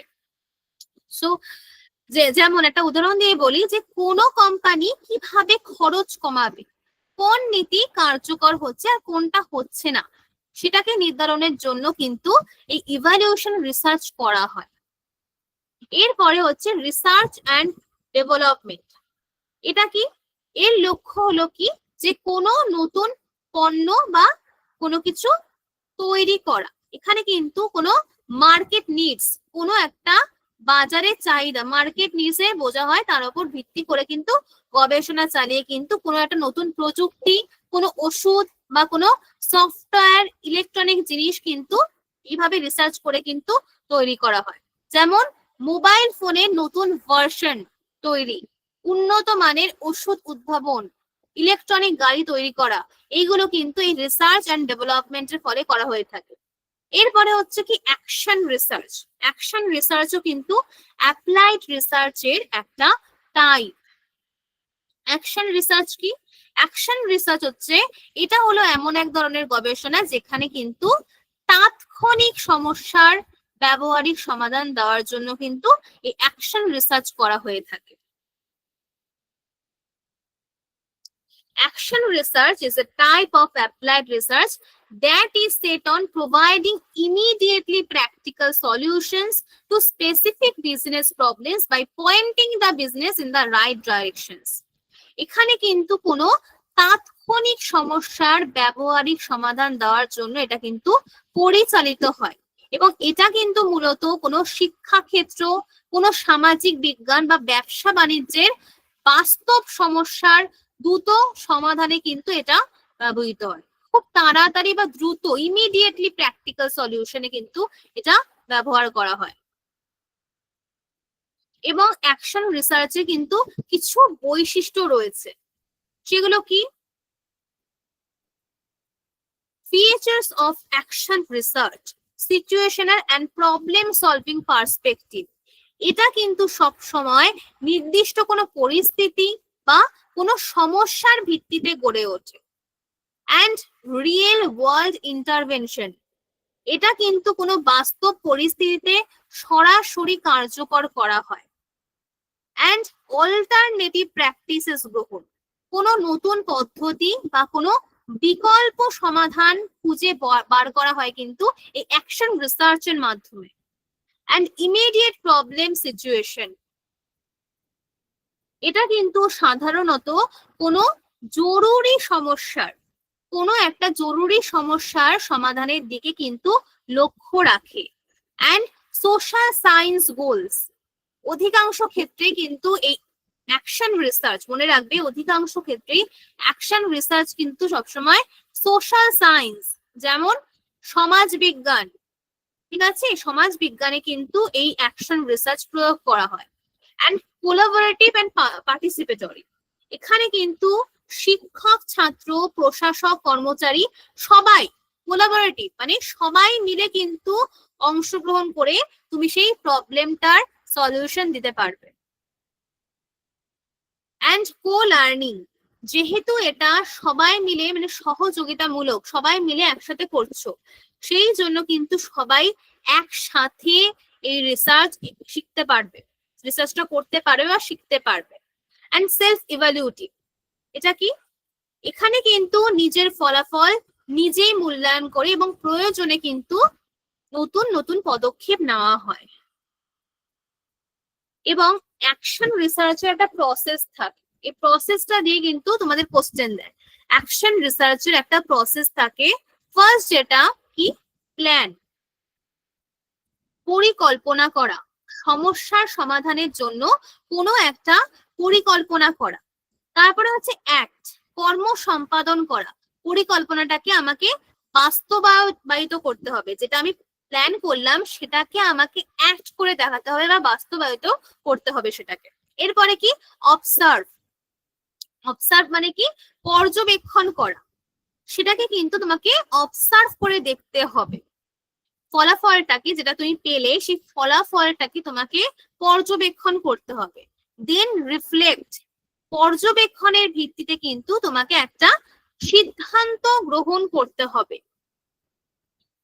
এবং অ্যাপ্লাইড রিসার্চের কিছু উদাহরণ দিয়েও তোমাদের কোশ্চেন দিতে পারে, যেমন কোনো নতুন ওষুধ আবিষ্কার করা যা নির্দিষ্ট রোগ সারাবে, এটা কিন্তু একটা অ্যাপ্লাইড রিসার্চের উদাহরণ।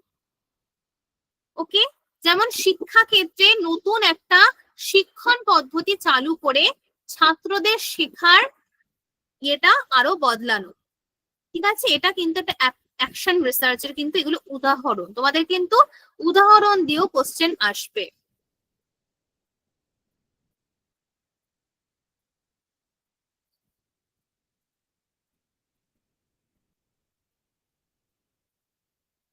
এরপরে আমরা আসবো হচ্ছে qualitative research. What is qualitative research বা গুণগত গবেষণা? কোয়ালিটেটিভ রিসার্চ কিন্তু যেখানে কোনো পরিসংখ্যানগত বা সংখ্যাগত পদ্ধতির ব্যবহার কিন্তু থাকেই না, very less or no use of the statistical technique. এখানে কিন্তু কোনো পরিসংখ্যান বা সংখ্যাগত জিনিসের ব্যবহার একেবারেই থাকে না।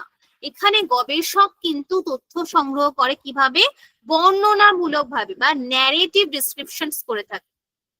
এবং এই কোয়ালিটেটিভ রিসার্চের মূল উদ্দেশ্য কি, মানুষের আচরণ, অভিজ্ঞতা, চিন্তা, মনোভাব এবং বৈশিষ্ট্যের গুণগত দিকটা বোঝা এবং সেটাকে ইন্টারপ্রিটেশনস করা।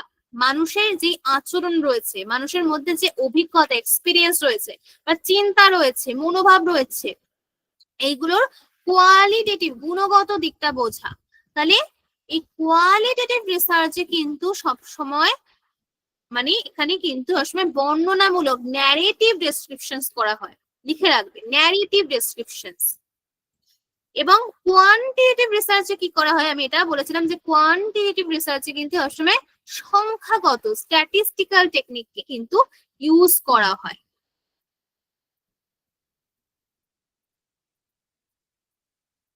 এবং এইটা কিন্তু কোয়ালিটেটিভ রিসার্চে কিন্তু সবসময় less structures compare to quantitative research.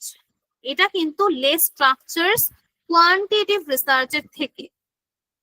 এবং এখানে কিন্তু পরিসংখ্যানটা একদম ব্যবহৃত হয় না এবং প্রাকৃতিক পরিবেশে কিন্তু গবেষণা করা যায়, এমফাসিস অন ন্যাচারাল সেটিংস।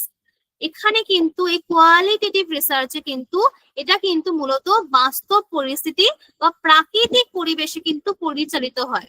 যেমন তুমি গ্রামে গিয়ে গ্রামীণ জীবনের সমস্যাটাকে বুঝলে যে গ্রামের মানুষরা কি সমস্যা ফেস করছে, সেখানে গিয়ে তুমি বুঝছো তাদের মনোভাব, মানে তাদের থেকে তুমি সার্ভে করে নিয়ে তুমি বুঝতে পারছো তারা সেখানে কি কি ফেস করছে, কি কি প্রবলেম ফেস করছে, সেভাবে সার্ভে করে তুমি কিন্তু এই গবেষণাটাকে করছো।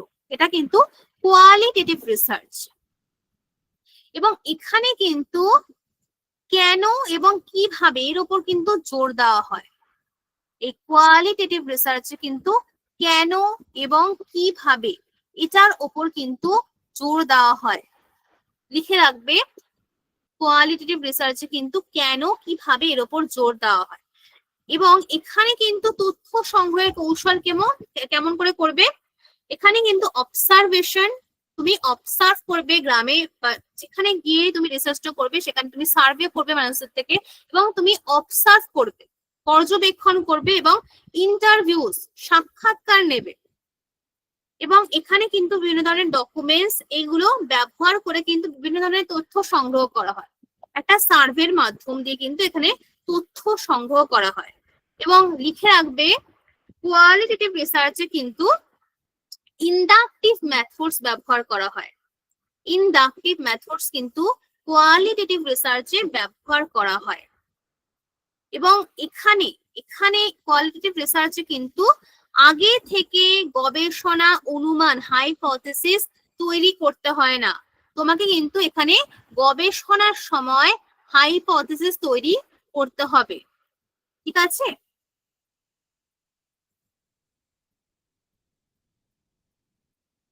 স্ট্রাকচারস রিসার্চ মানে কি? সংগঠিত গবেষণা। স্ট্রাকচারস রিসার্চ মানে হচ্ছে সংগঠিত গবেষণা। Objects, design, samples etcetera all are pre decided.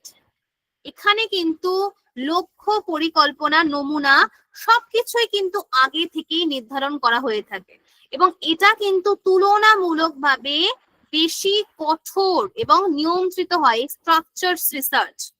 সাধারণত কিন্তু এই স্ট্রাকচারস রিসার্চ কিন্তু কোয়ান্টিটেটিভ রিসার্চে বেশি ইউজ হয়, লিখে রাখবে।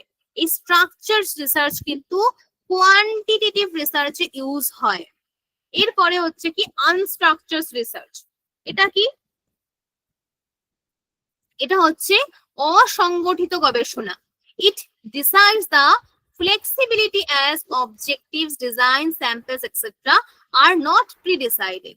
এখানে কিন্তু সবকিছু আগে থেকে নির্ধারিত থাকে না এবং গবেষণার সময় পরিস্থিতি অনুযায়ী কিন্তু সেখানে লক্ষ্য, পদ্ধতি, নমুনা কিন্তু পরিবর্তিত হতে পারে, কারণ এটা হচ্ছে আনস্ট্রাকচারস হতে হয় এবং এটা কিন্তু সবসময় ফ্লেক্সিবল হয়, তুমি চেঞ্জ করতে পারো।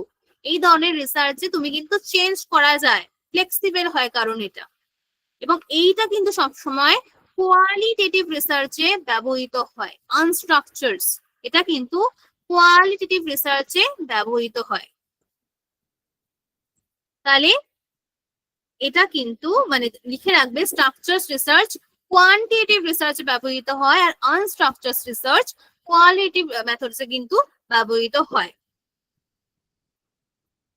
ওকে, এরপরে আমি তোমাদের কিছু কোশ্চেন্স নিয়ে আলোচনা করব আজকে, সেগুলো তোমরা অ্যান্সার দেওয়ার চেষ্টা করবে। আরো কিছু রিসার্চ আছে, সেগুলো আমি তোমাদের নেক্সট ক্লাসে পড়াবো। এবং তোমাদের যেটা বলে দিই, তোমাদের কিন্তু বেঙ্গলি এবং ইংলিশ এই দুটো ভাষাতেই তোমাদের কিন্তু নোটস দেওয়া হবে। ওকে, দুটো ল্যাঙ্গুয়েজেই কিন্তু নোটস দেওয়া হবে তোমাদের। হ্যাঁ, এরপরে আমি কিছু কোশ্চেন তোমাদের ইয়ে করাবো। তো প্রথমেই যেটা রয়েছে দেখো, delimitations in research refer to, তোমরা কিন্তু অ্যান্সার দেওয়ার চেষ্টা করবে।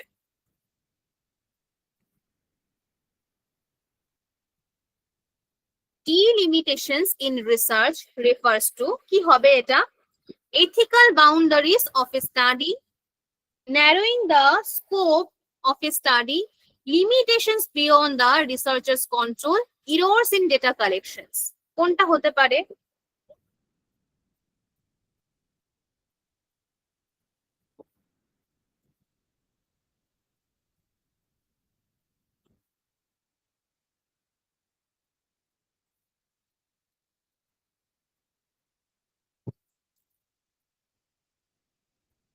হ্যাঁ, অনেকে ঠিক বলছো, এটা কিন্তু হবে হচ্ছে narrowing the scope of a study. এটার যেটা আমি বলেছিলাম, ডিলিমিটেশন, কিছু ডিলিমিটেশন থাকে। আমরা কিন্তু রিসার্চ করতে গেলে সবটা আমরা জানতে পারি না, কিছু জিনিস আমাদের কিন্তু না জানা থাকে, কিছু জিনিস আমরা জানতে পারি, পুরোটা কিন্তু জানা মানে জানা সম্ভব হয় না, কিছু কিন্তু আমাদের লিমিটেশন থাকে।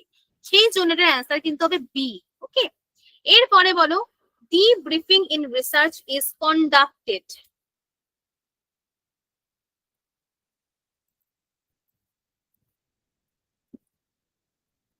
Debriefing in research is conducted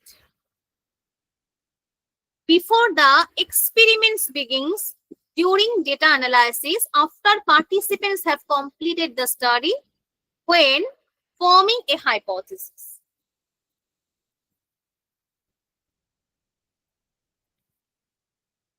বলো, সবাই চেষ্টা করবে অ্যান্সার দেওয়ার।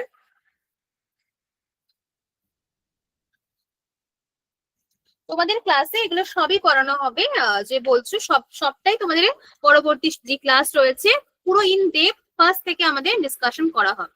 ঠিক আছে, আজকে তো তোমাদের ডেমো ক্লাস ছিল, একদম প্রথম থেকে ধরে ধরে সব টপিক গুলো কিন্তু কভার করানো হবে ক্লাস, নেক্সট ক্লাস থেকে। হ্যাঁ বলো, হ্যাঁ ডিব্রিফিং কি? এটা হচ্ছে সি, after participants have completed the study. মানে ডিব্রিফিং কি বলেছিলাম, যে আফটার যারা পার্টিসিপেন্ট করে ফেলেছে তাদের থেকে যে আমি ডেটাটা কালেক্ট করছি, এটা কিন্তু সি হবে অপশন। এরপর একটা বলো, informed consent ensures that participants, informed consent ensures that participants are paid for participation, understands the natures and purposes,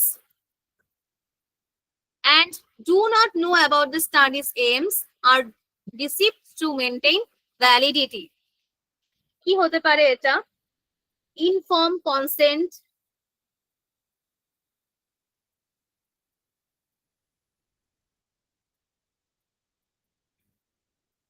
একদম নেচারটাকে আন্ডারস্ট্যান্ড করা, and the purpose of the study, B options. এরপরে বলো, নন প্যারামেট্রিক ডেটা। বলো, non parametric data are usually measures on which scales? বলো, এটা বলো।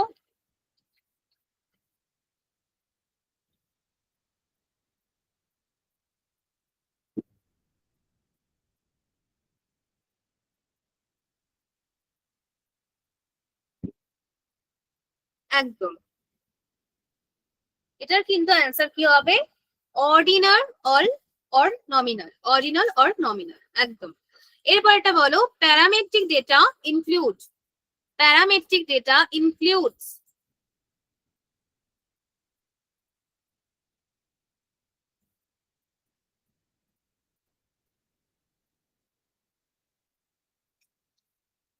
Interval or ratio, interval or ratio. Okay, এরপরে পাইলর স্টাডি কিন্তু ভেরি ইম্পর্টেন্ট, তোমাদের আগের বারও কোশ্চেন এসেছে এখান থেকে। A pilot study is also known as, বলতে পারবে কেউ? A pilot study is also known as, pilot স্টাডিকে আরেকটা কি নামে জানা যায়?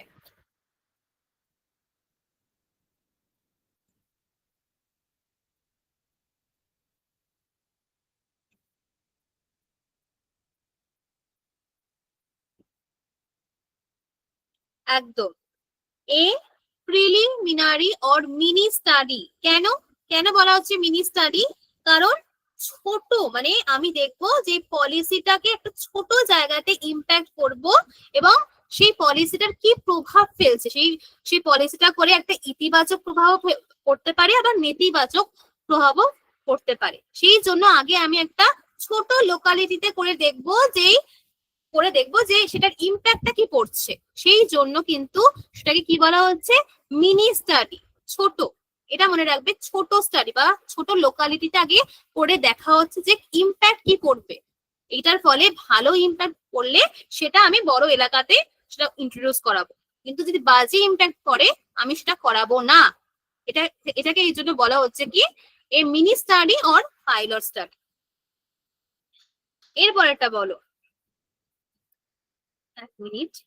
The phenomenological perspective emphasize. The phenomenological perspective emphasizes. বলো।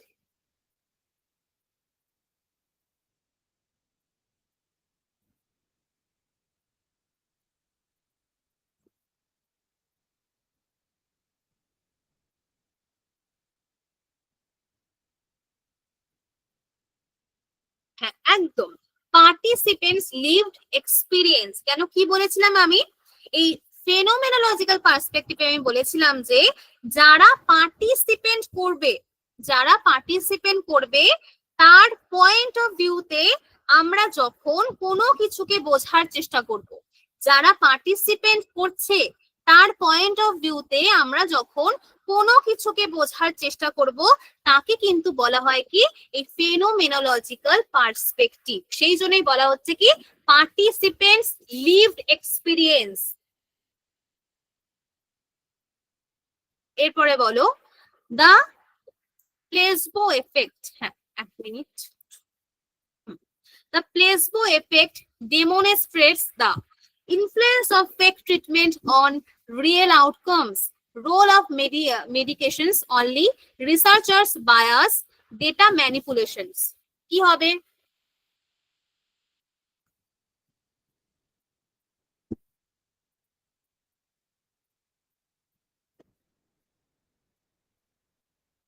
একদম, influence of fake treatment or real outcomes, একদম ঠিক বলেছো। Then experimental bias occurs when participants lie. এক মিনিট,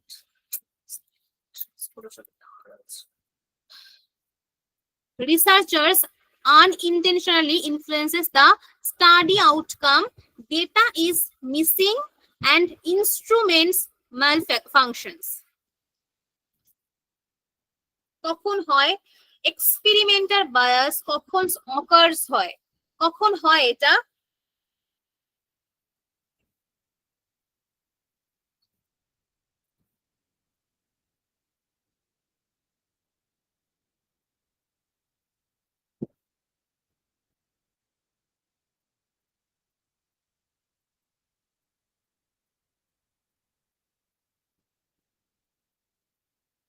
তো এটা কখন হয়? অনেক সময় কোনো এক্সপেরিমেন্টারের মনে হতে পারে আমরা যেগুলো পরিচিত স্কুল, আমার যে পরিচিত মানুষজন রয়েছে তাদের থেকে আমি ডেটা কালেক্ট করব, তাহলে কিন্তু সেই তুমি যে এক্সপেরিমেন্ট করবে সেখানে কিন্তু তোমার একটা বায়াসনেস চলে আসবে।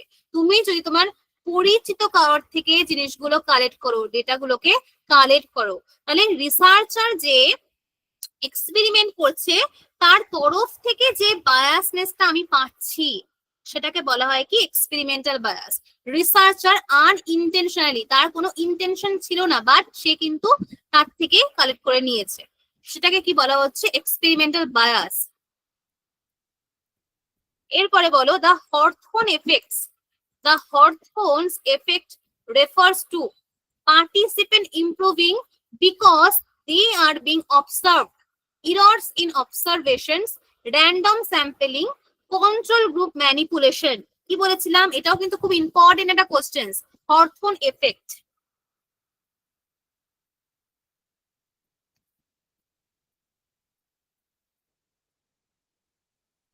কি বলেছিলাম এখানে? কিসের কথা বলেছিলাম আমি হরথোন এফেক্টে?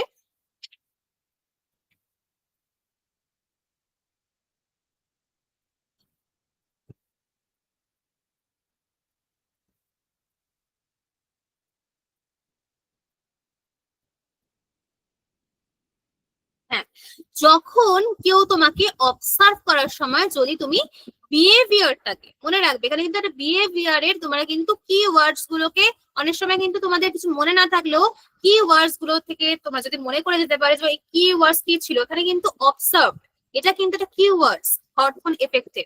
যখন কেউ তোমাকে অবজার্ভ করার সময়, কেউ তোমাকে অবজার্ভ করেছে, যেমন আমি একটা উদাহরণ দিয়ে বলেছিলাম যে তুমি কাউটা দেখে দেখে লিখছো এক্সামের সময়, হঠাৎ তোমার সামনে তোমার স্যার এসে দাঁড়ালো, তোমাকে অবজার্ভ করছে, তখন তুমি হঠাৎ করে তোমার বিহেভিয়ারটাকে চেঞ্জ করে নিচ্ছ যে তুমি তার খাতাটাকে দেখছিলে না। ওকে, সেটা কিন্তু হয়ে যায় কি হরথোন এফেক্ট। যখন তোমাকে কেউ অবজার্ভ করছে, সেই অবজার্ভ করার সময় যদি তুমি তোমার বিহেভিয়ারটাকে চেঞ্জ করে নাও, সেটাকে কি বলা হয়? হরথোন এফেক্ট। এরপরে বলো ইভ্যালুয়েশনস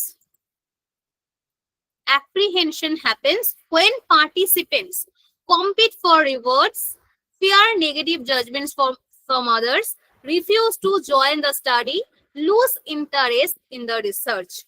কি হবে?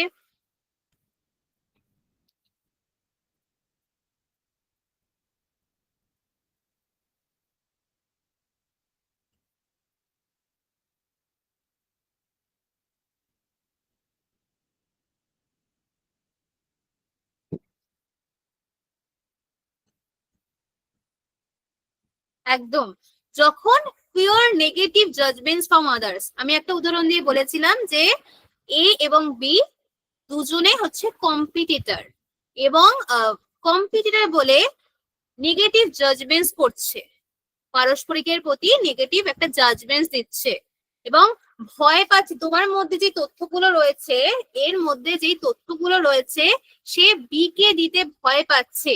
যদি দেয়, সে যদি তার ডেটাগুলোকে চুরি করে নেয়, তো তোমার অরিজিনাল যে আইডিয়া গুলো তুমি তোমার মন থেকে বার করতে ভয় পাচ্ছ। যদি বি সেটাকে চুরি করে ফেলে, তো যখন আমাদের কোনো মূল্যায়ন, কোনো এভালুয়েশনস সেটা অন্যরা করছে, এবং এই সব জিনিসের প্রতি যখন তোমার একটা নেগেটিভ তুমি জাজমেন্ট দিচ্ছ, পজিটিভ কোনো জাজমেন্ট দিচ্ছ না, তুমি ভয় পাচ্ছ, সেটাকে বলা হচ্ছে কি? ইভ্যালুয়েশনস অ্যাপ্রিহেনশনস। এর পরেরটা, প্রত্যেকটা question important. In a single blind study, বলো in a single blind study only experimenters are unaware, both experimenter and participants are unaware, only participants are unaware of their group assignment, everyone knows the assignment. কি হবে এটা?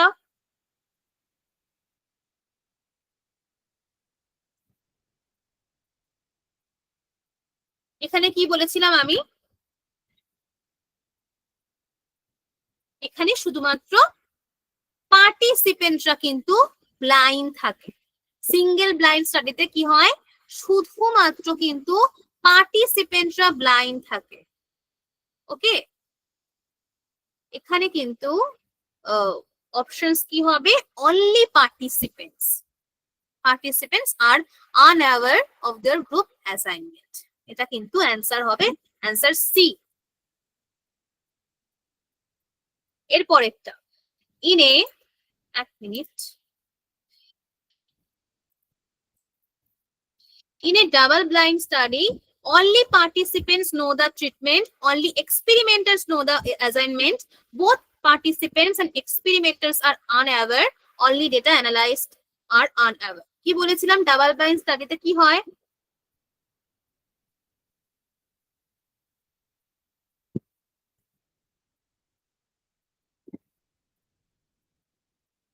Both participants and experimenters are unaware বা blind, এখানে কিন্তু blind না দিয়ে unaware দিয়েছে, ঠিক আছে? তোমাদের কিন্তু এক্সামেও এই ধরনের আসতে পারে যে একদম এক্সাক্ট দিল না, ব্লাইন্ড দিল না, অন্য ওয়ার্ডস দিয়ে দিল, সেগুলো কিন্তু খেয়াল রাখবে, ঠিক আছে? এরকম পাল্টিয়ে দিতে পারে ওয়ার্ডস গুলো। এরপরে বলো, in a triple blind study conceals the assignment from. Triple blind স্টাডিতে কি হয়?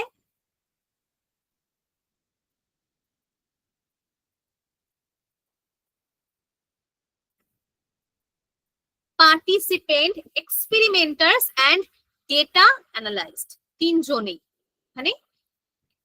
সো এরপরে বলো ডিমান্ড ক্যারেক্টারিস্টিক্স। আর দুটো কোশ্চেন আমরা ডিসকাশন করব, কারণ এগুলো সবকটা থেকে আমি রেখেছিলাম, এত কোশ্চেন ডিসকাশন করা সম্ভব হবে না, 9:30টার মধ্যে আমাকে শেষ করতে হবে। বলো ডিমান্ড ক্যারেক্টারিস্টিক্স কি হবে?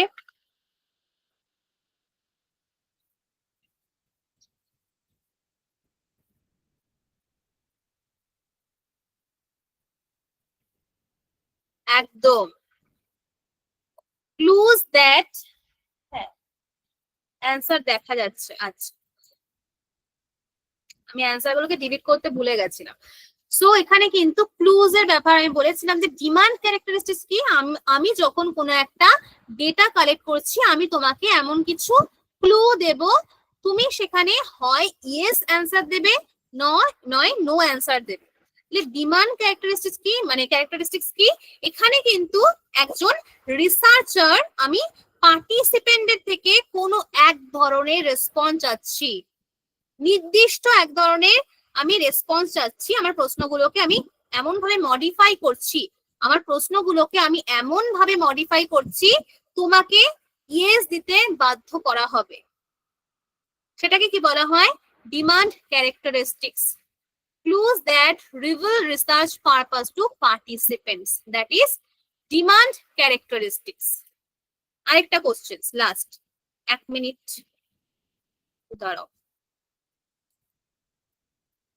Research impact evaluations is used to, বলো কি হবে এটা? রিসার্চ ইম্প্যাক্ট, এটাই হচ্ছে লাস্ট কোশ্চেন।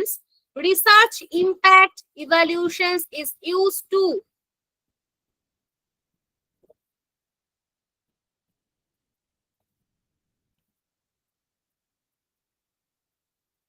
একদম access the significance and reach of research effects. রিসার্চের ইম্প্যাক্টটা কি পড়ছে, তুমি যে রিসার্চটা করছো তার এফেক্টটা কি পড়ছে সমাজে, সেই রিসার্চের এফেক্টটা নেগেটিভও হতে পারে আবার পজিটিভও ইম্প্যাক্ট ফেলতে পারে, সেটাকে কি বলা হয়? Research impact. ওকে, সো আজকে এইটুকুনি থাকুক, আরো অনেক কোশ্চেন্স রয়েছে, সেগুলো তোমরা একটু বাড়িতে পড়ে নেবে, আমি দিয়ে দেবো তোমাদের। ওকে, ঠিক আছে। তো আজকে যা যা পড়িয়েছি তোমরা বুঝতে পেরেছো পুরোটা?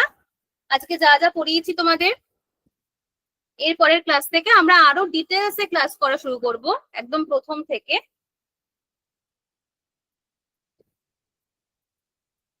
আমি তোমার কোশ্চেন বুঝলাম না, কি বলছো? আচ্ছা ঠিক আছে, ওকে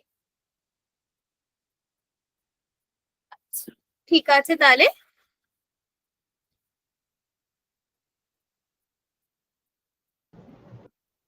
ম্যাডাম কমপ্লিট হয়ে গেছে?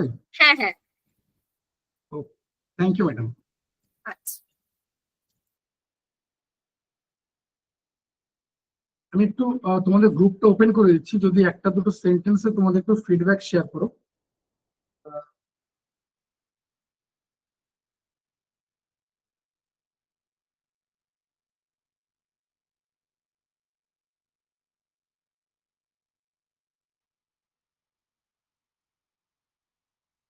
বেশি সময় নেবো না, ঠিক 2 মিনিট সময় নেবো, তার বেশি একটু সময় নেবো না। একটু যদি একটা দুটো সেন্টেন্স একটু ফিডব্যাক শেয়ার করো। দেখো স্ক্রিনটা আশা করি দেখা যাচ্ছে। স্ক্রিনটা দেখা যাচ্ছে। একটু যদি একটা দুটো সেন্টেন্সে একটু ফিডব্যাক শেয়ার করো। দেখো গ্রুপটা ওপেন আছে, একটু যদি একটা দুটো সেন্টেন্সে একটু ফিডব্যাক শেয়ার করো।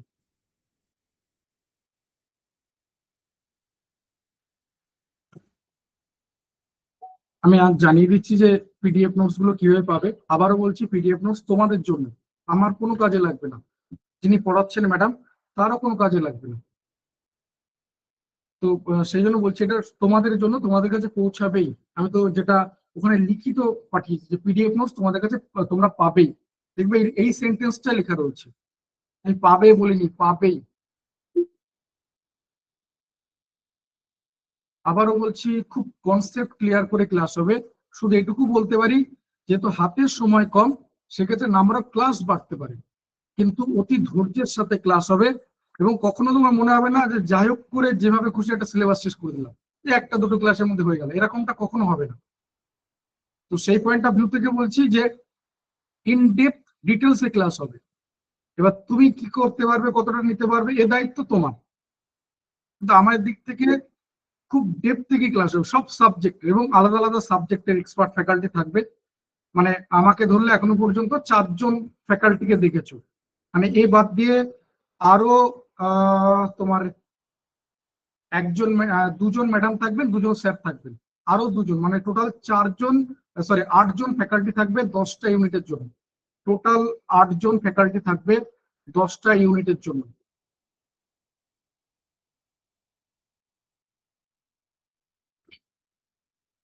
জাস্ট আর 1 মিনিটের মধ্যে আমি গ্রুপটা বন্ধ করে দেবো।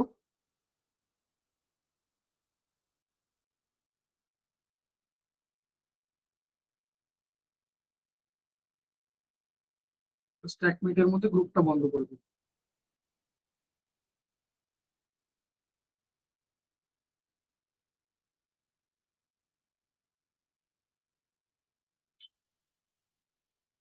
তুমি যদি একটা দুটো সেন্টেন্সে একটু তোমাদের ফিডব্যাক শেয়ার করো।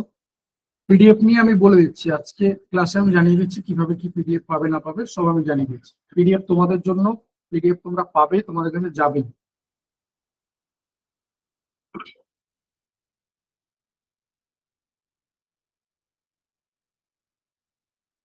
চলো আমি গ্রুপটা বন্ধ করে দিলাম।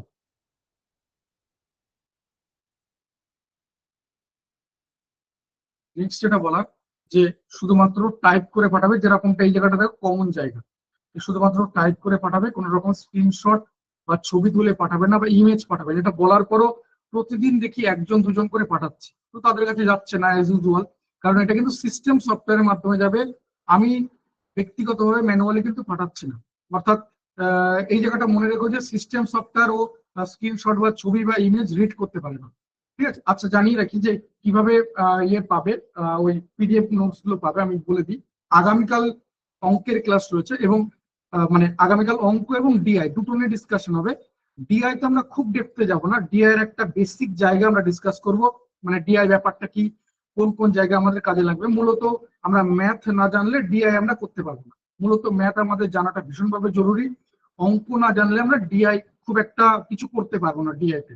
তো আমি ডিআই ওই জায়গাগুলোকে কভার করে দিই, ডিআই কি কি চ্যাপ্টার রয়েছে, মানে ডিআই কোন জায়গাগুলো ইম্পর্টেন্ট, কোথা থেকে মূলত কোশ্চেন আসবে, এবং অঙ্কের কোন কোন চ্যাপ্টার আমাদের ডিআই তে কাজে লাগবে, কিভাবে আমরা শর্টকাট গুলো কি ইউজ করি, সেগুলো আমি মূলত ডিআই নিয়ে ডিসকাস করবো। বাকিটা অঙ্কের কোন কোন চ্যাপ্টার আমাদের কাজে লাগবে। নেটের জন্য আমি বলেছিলাম 6 থেকে 7টা কম বেশি, আর ডব্লিউবি সেট হলে সেটা প্রায় 9-10টা হয়ে যাবে।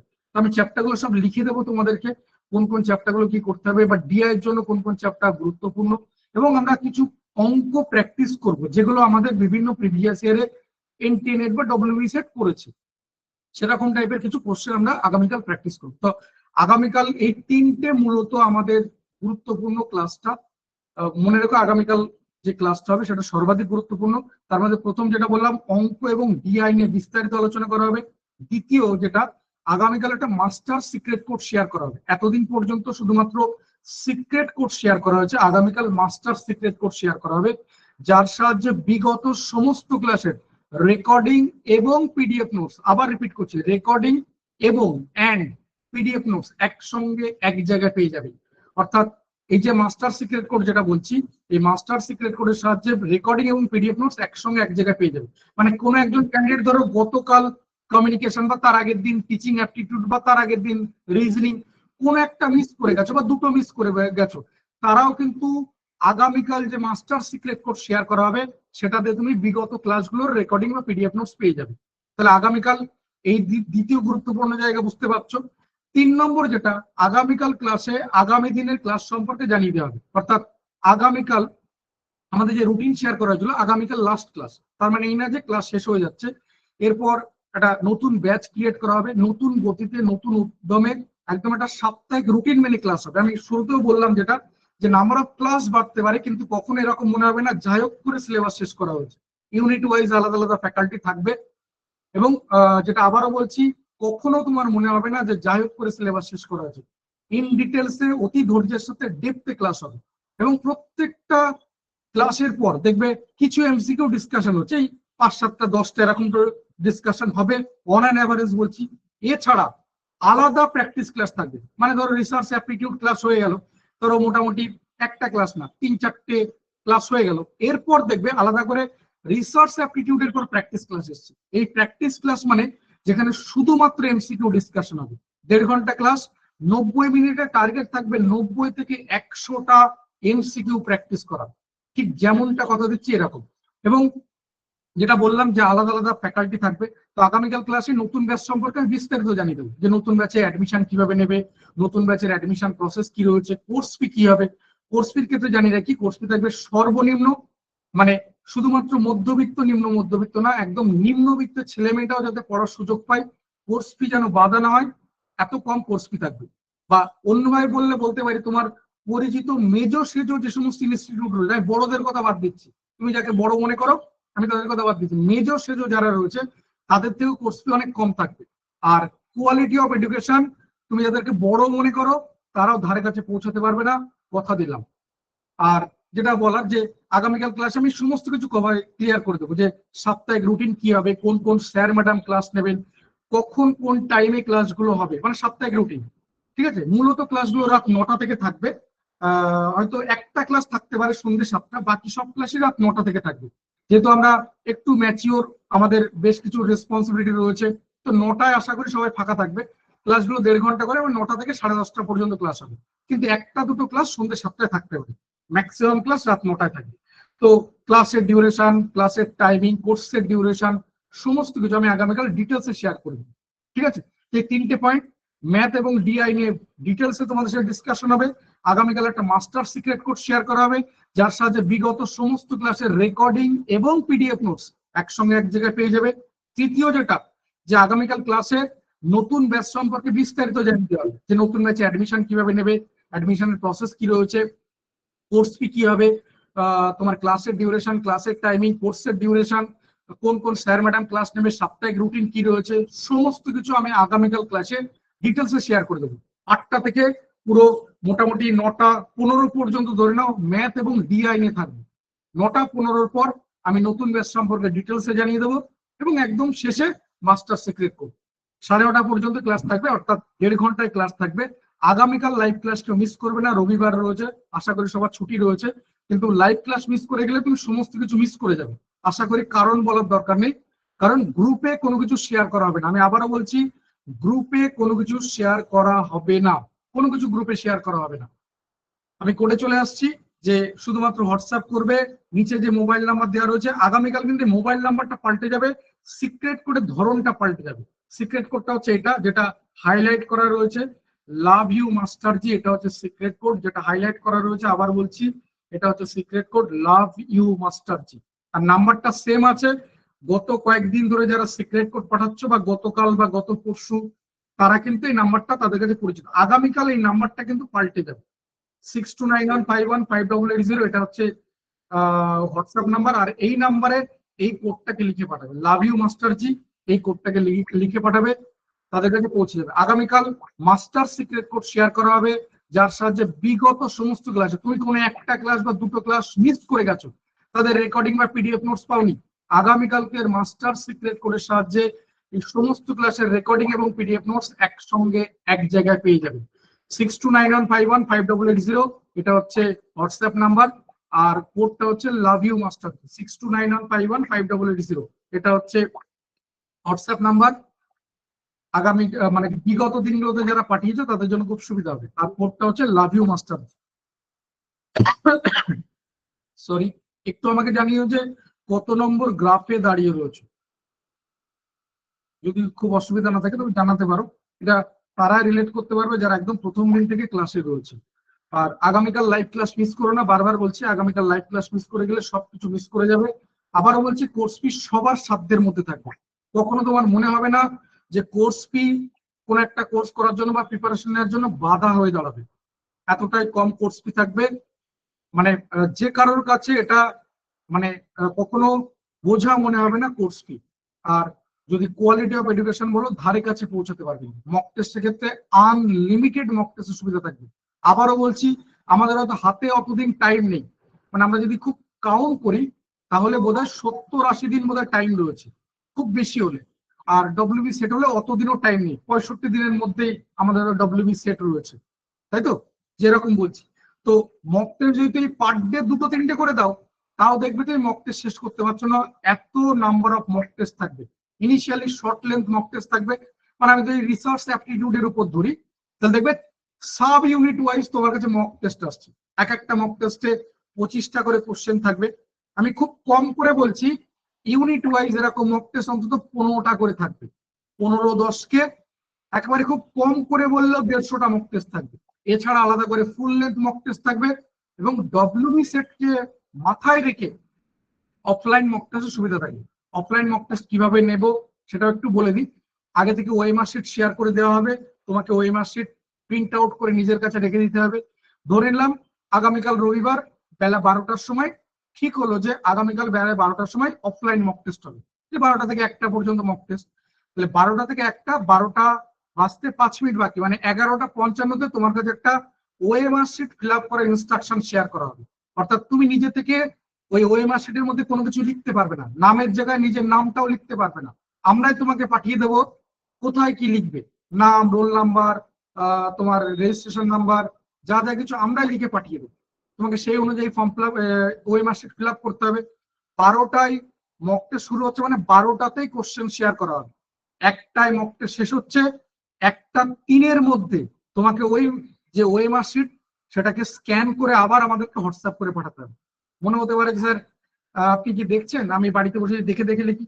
তোমার ইচ্ছা, তুমি দেখে দেখে লিখবে, তোমার ইচ্ছা হলো তুমি গোল্লায় যাবে, আমার কি। তো এরকম ভাবে কিন্তু মক টেস্ট গুলো হবে, অফলাইন মক টেস্ট। আর অনলাইন মক টেস্ট সেক্ষেত্রে তো একটা নির্দিষ্ট টাইমার থাকবে, সেখানে একটা নির্দিষ্ট থাকবে, সেইভাবে মানে যেমনটা হয় মক টেস্ট সেইভাবে মক টেস্ট গুলো থাকবে। একটু দেখবেন প্লিজ, সাবজেক্ট গুলো ফিলোসফি সাবজেক্ট হবে, কিন্তু এমন একটা অবস্থায় দাঁড়িয়ে রয়েছে এই মুহূর্তে দাঁড়িয়ে ফিলোসফি শুরু করে শেষ করাটা একটা বড় চাপের হয়ে যাচ্ছে। মানে যেরকম ডিসকাশন করে বোঝা গেল, আমি জানি না, তবে এর মধ্যে ডেমো ক্লাস আসবে, এই সাবজেক্ট ওয়াইজ ডেমো ক্লাস আসবে, ঠিক আছে? সেটা বাংলা বলো, ইভিএস হবে না, লাইফ সায়েন্স হবে না, যে গ্রুপগুলো পাঠিয়েছি সেই গ্রুপেই ক্লাসগুলো হবে এবং সেই সাবজেক্টে ক্লাসগুলোই হবে। সাবজেক্ট গ্রুপে কিছু কিছু জায়গায় জয়েন করতে পারবে না, ওটা রেস্ট্রিকশন রয়েছে, ওটা জয়েন করে দেওয়া হবে, অসুবিধা হবে না। কম্পিউটার সায়েন্স হবে না, জিওগ্রাফি হবে, লিঙ্ক শেয়ার করা আছে। এডুকেশন হবে, মানে এডুকেশন ডেফিনেটলি হবে। এডুকেশন, বাংলা, তোমার হিস্ট্রি, ফিলোসফি, জিওগ্রাফি, ইংলিশ, এই টাইপের সাবজেক্টগুলো হবেই। একটু ধৈর্য রাখো। ম্যাথ হবে না, ম্যানেজমেন্ট হবে না, যেগুলো গ্রুপ নেই সেগুলো কিন্তু হবে না। তবে এই লাইব্রেরি সায়েন্স, ম্যানেজমেন্ট এগুলোর ক্ষেত্রে মক টেস্টের সুবিধা পাবে, মানে এর জন্য তোমাকে কোনো পে করতে হবে না, এই মক টেস্টের সুবিধাগুলো পাবে। লাইব্রেরি সায়েন্স যদি কেউ থেকে থাকো, ম্যানেজমেন্ট যদি কেউ থেকে থাকো, এই টাইপের সাবজেক্টগুলোতে পাবে, সুবিধা পাবে, এই মক টেস্টের সুবিধাগুলো পাবে। আমি শেয়ার করে দেবো তোমাদের কাছে। আর নেক্সট যেটা বলার, যে হোম সায়েন্স হবে না। হোম সায়েন্স আমাদের এক সময় ক্লাস হতো, এখন আর ক্লাস হয় না, হোম সায়েন্স হবে না, ঠিক আছে? নেক্সট যেটা বলার, যে আগামীকাল অবশ্যই লাইভ ক্লাস অ্যাটেন্ড করো, মিস করো না। সেক্ষেত্রে সবকিছু কিন্তু মিস করে যাবে, কারণ আবারও বলছি গ্রুপে কোনো কিছু শেয়ার করা হবে না। তুমি দেখতে পাবে যে গ্রুপে কিচ্ছু কোনো ইনফরমেশন পাবে না। আমার দিক থেকে কাউকে ব্যক্তিগতভাবে ফোন মেসেজ পর্যন্ত করা হয় না। আর তোমাদেরকে দেখবে একটা হোয়াটসঅ্যাপ গ্রুপের চ্যানেলের লিঙ্ক শেয়ার করেছি, আর একটা টেলিগ্রাম চ্যানেলের লিঙ্ক শেয়ার করেছি। তুমি যদি টেলিগ্রাম গ্রুপে জয়েন করে দেখো, দেখবে শুধু কোশ্চেন দেখতে পাচ্ছ। কোনোদিন ওই টেলিগ্রাম গ্রুপে দেখতে পাবে না যে অ্যাডমিশনের জন্য কোনো মেসেজ করা আছে। কেউ এখানে আছো, জয়েন করেছো, অথচ ওখানে অ্যাডমিশনের জন্য বলা আছে, পাবে না। আমি তো বলছি 2-4 দিন 10 দিন না, তুমি যদি ওখান থেকে স্ক্রল করো, পেছন দিকে যাও, তো তুমি দেখতে পাবে শুধু কোশ্চেন দেখতে পাবে, আর কিছু দেখতে পাবে না। দেখবে প্রত্যেক দিন কোনো না কোনো ইউনিটের উপর কোশ্চেন করা আছে। ন্যাচারালি থিওরি সাবজেক্টগুলোর উপরেই ওখানে কোশ্চেন আসে, মানে teaching aptitude, research aptitude, communication, ICT, environment, higher education, এইগুলোর উপরে দেখবে কোশ্চেন আসছে। প্রতিদিন ইউনিট ওয়াইজ কোশ্চেন আছে। কেউ জয়েন করেছো? নতুন যে টেলিগ্রাম গ্রুপটার লিঙ্ক শেয়ার করেছি, এরকম কেউ আছো জয়েন করেছো, কোশ্চেন দেখতে পাচ্ছ? আর বলবো টেলিগ্রাম চ্যানেলটাতে জয়েন করে থেকো, ওখান থেকে রেগুলার এই প্রস্তুতির সুযোগ তুমি পাবে। জয়েন করেছো তো? হ্যাঁ, ওখানে কোশ্চেন দেখতে পাচ্ছ একদম। আর তুমি একবার স্ক্রল করে দেখে এসো যে তুমি একটা ওখানে পাবে না যে কোনো অ্যাডভার্টাইজমেন্ট বলা আছে যে হ্যাঁ এসো ভর্তি হয়ে যাও, এত টাকা কোর্স ফি, তুমি কোথাও দেখতে পাবে না। যা কিছু এই লাইভ ক্লাসের মধ্যে কিন্তু সীমাবদ্ধ থাকবে। আর যেটা বলার যে ওই টেলিগ্রাম চ্যানেলটাতে জয়েন করে যাও, টেলিগ্রাম চ্যানেলটাতে তুমি সমস্ত রকম ইনফরমেশন গুলো পাবে, কবে কিসের নোটিফিকেশন বেরোচ্ছে, মানে যে কোনো রকম রিক্রুটমেন্ট, সেটা সেন্ট্রাল লেভেল হতে পারে, স্টেট লেভেল হতে পারে, একদম লোকাল লেভেলে কোনো রিক্রুটমেন্ট, বা তোমাদের এই পিএইচডি বা কোনো ইভেন ধরো কোনো পার্ট টাইম লেকচারার হিসাবে কিছু, সবকিছু ওখান থেকে পেয়ে যাবে। ঠিক আছে? হ্যাঁ, রেগুলার দেখো ওখানে কোশ্চেন গুলো আনসার করতে পারো। আমি আরো একটা গ্রুপ শেয়ার করে দেবো ফার্স্ট পেপারের জন্যই, সেগুলোতে তুমি এই সুবিধা পাবে যেখানে লাইভ মক টেস্ট হয়, মানে যেখানে তুমি কম্পিটিশন বুঝতে পারবে। মানে ধরে নাও আমি ধরে নিচ্ছি একসঙ্গে 50 জন মক টেস্ট দিচ্ছে, তাহলে তোমার র্যাঙ্ক কত তুমি দেখতে পাবে। ঠিক আছে? এগুলো লাইভ মক টেস্ট হয়, আমি লিঙ্ক শেয়ার করে দেবো। এছাড়া এরকম সাবজেক্ট গ্রুপগুলো খুঁজে পাবে, মানে বাংলা, এডুকেশন, সংস্কৃত, হোম হোম সায়েন্স বলছে, ম্যানেজমেন্ট, লাইব্রেরি সায়েন্স, এগুলোর ক্ষেত্রে এই সুবিধাগুলো পাবে। ঠিক আছে? এই সুবিধাগুলো পাবে, একটু খেয়াল করলে ওখানে বুঝতে পারবে। আমি তো গ্রুপে বারবার শেয়ার করেছি, টেলিগ্রাম আর হোয়াটসঅ্যাপ চ্যানেলের লিঙ্ক আমি বারবার শেয়ার করেছি, ওগুলোতে জয়েন করে যাও। আমি আবারও বলছি ওখানে কোনো ফালতু ইনফরমেশন পাবে না। আর আমি তোমাকে এও বলতে পারি যে তোমার পরিচিত যাদেরকে এই মহামানব মনে করো, যে যারা বোধহয় এরকম কিছু, যে আমার কানের কাছে একটা মন্ত্র বলে দিলে আমি কোয়ালিফাই করে যাব, তুমি তাদের কাছে এই সুবিধা কিচ্ছু পাবে না। আমি তো বললাম যে টেলিগ্রাম চ্যানেলটাতে ঢোকার পর তুমি শুধুমাত্র কোশ্চেন দেখতে পাবে। আর ওখানে কি টেলিগ্রামে একটা সুবিধা আছে, মানে আজ জয়েন করলেও তুমি 1 বছরের পুরোনো কোশ্চেনও দেখতে পাবে। ওখানে দেখো তুমি শুধু স্ক্রল করলে কোশ্চেনই দেখতে পাবে, বোধহয় কয়েক হাজার কোশ্চেন ওখানে জমে রয়েছে, কয়েক হাজার কোশ্চেন ওই গ্রুপটাতে। তুমি বোধহয় স্ক্রল করে একদম শেষ পর্যন্ত, মানে প্রথম মেসেজে পৌঁছাতে পারবে না, চাইলেও পৌঁছাতে পারবে না, কারণ গ্রুপটার বয়স হয়ে গেছে প্রায় 4-5 বছর, হয়তো 2020 সাল বা এরকম সময় থেকে শুরু। তো তুমি চাইলেও সেই প্রথম মেসেজ পর্যন্ত পৌঁছাতে পারবে না, কারণ 4 বছরে যে পুরো মেসেজ জমে রয়েছে, ওটা স্ক্রল করতে তোমার 1 মাস লেগে যাবে, এত মেসেজ জমে রয়েছে। এবং ওখানে তুমি অন্য কোনো মেসেজ পাবে না যে এসো বাবা ভর্তি হয়ে যাও, এসো এই এই রয়েছে, কিচ্ছু পাবে না। তো এই ব্যাপারগুলো আর কি, যাদের মনে হচ্ছে দরকার রয়েছে, যাদের প্রয়োজন রয়েছে, জয়েন করে যাবে, দরকার নেই সিম্পলি ইগনোর করে যাবে। ঠিক আছে? চলো আমি এই পর্যন্ত রাখলাম। আগামীকাল লাইভ ক্লাস মিস করবে না, সেক্ষেত্রে তুমি সমস্ত কিছু মিস করে যাবে। আগামীকাল লাইভ ক্লাস কেউ মিস করবে না।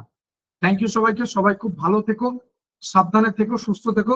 আগামীকাল ঠিক রাত 8টায়। এই এনভায়রনমেন্টের আমাদের কোনো হেল্প হবে না, এনভায়রনমেন্ট কিচ্ছু পাবে না আমাদের থেকে, আমাদের এখনো পর্যন্ত এনভায়রনমেন্ট নিয়ে কোনো কিছু নেই। বলে আমি তো বলে দিতাম বাবা, মানে আমাদের দিক থেকে যদি সামান্য উপকার হয়, তোমার থেকে আমি বেশি খুশি হব। যেগুলো হবে আমি সেগুলো বলে দিলাম। ঠিক আছে? আমাদের দিক থেকে এনভায়রনমেন্ট নিয়ে কোনো পাবে না, শুধুমাত্র ফার্স্ট পেপারের সুবিধাটাই পাবে, আর কিছু পাবে না। ঠিক আছে? চলো আমি এই পর্যন্ত রাখলাম। আগামীকাল ঠিক রাত 8টায় দেখা হচ্ছে।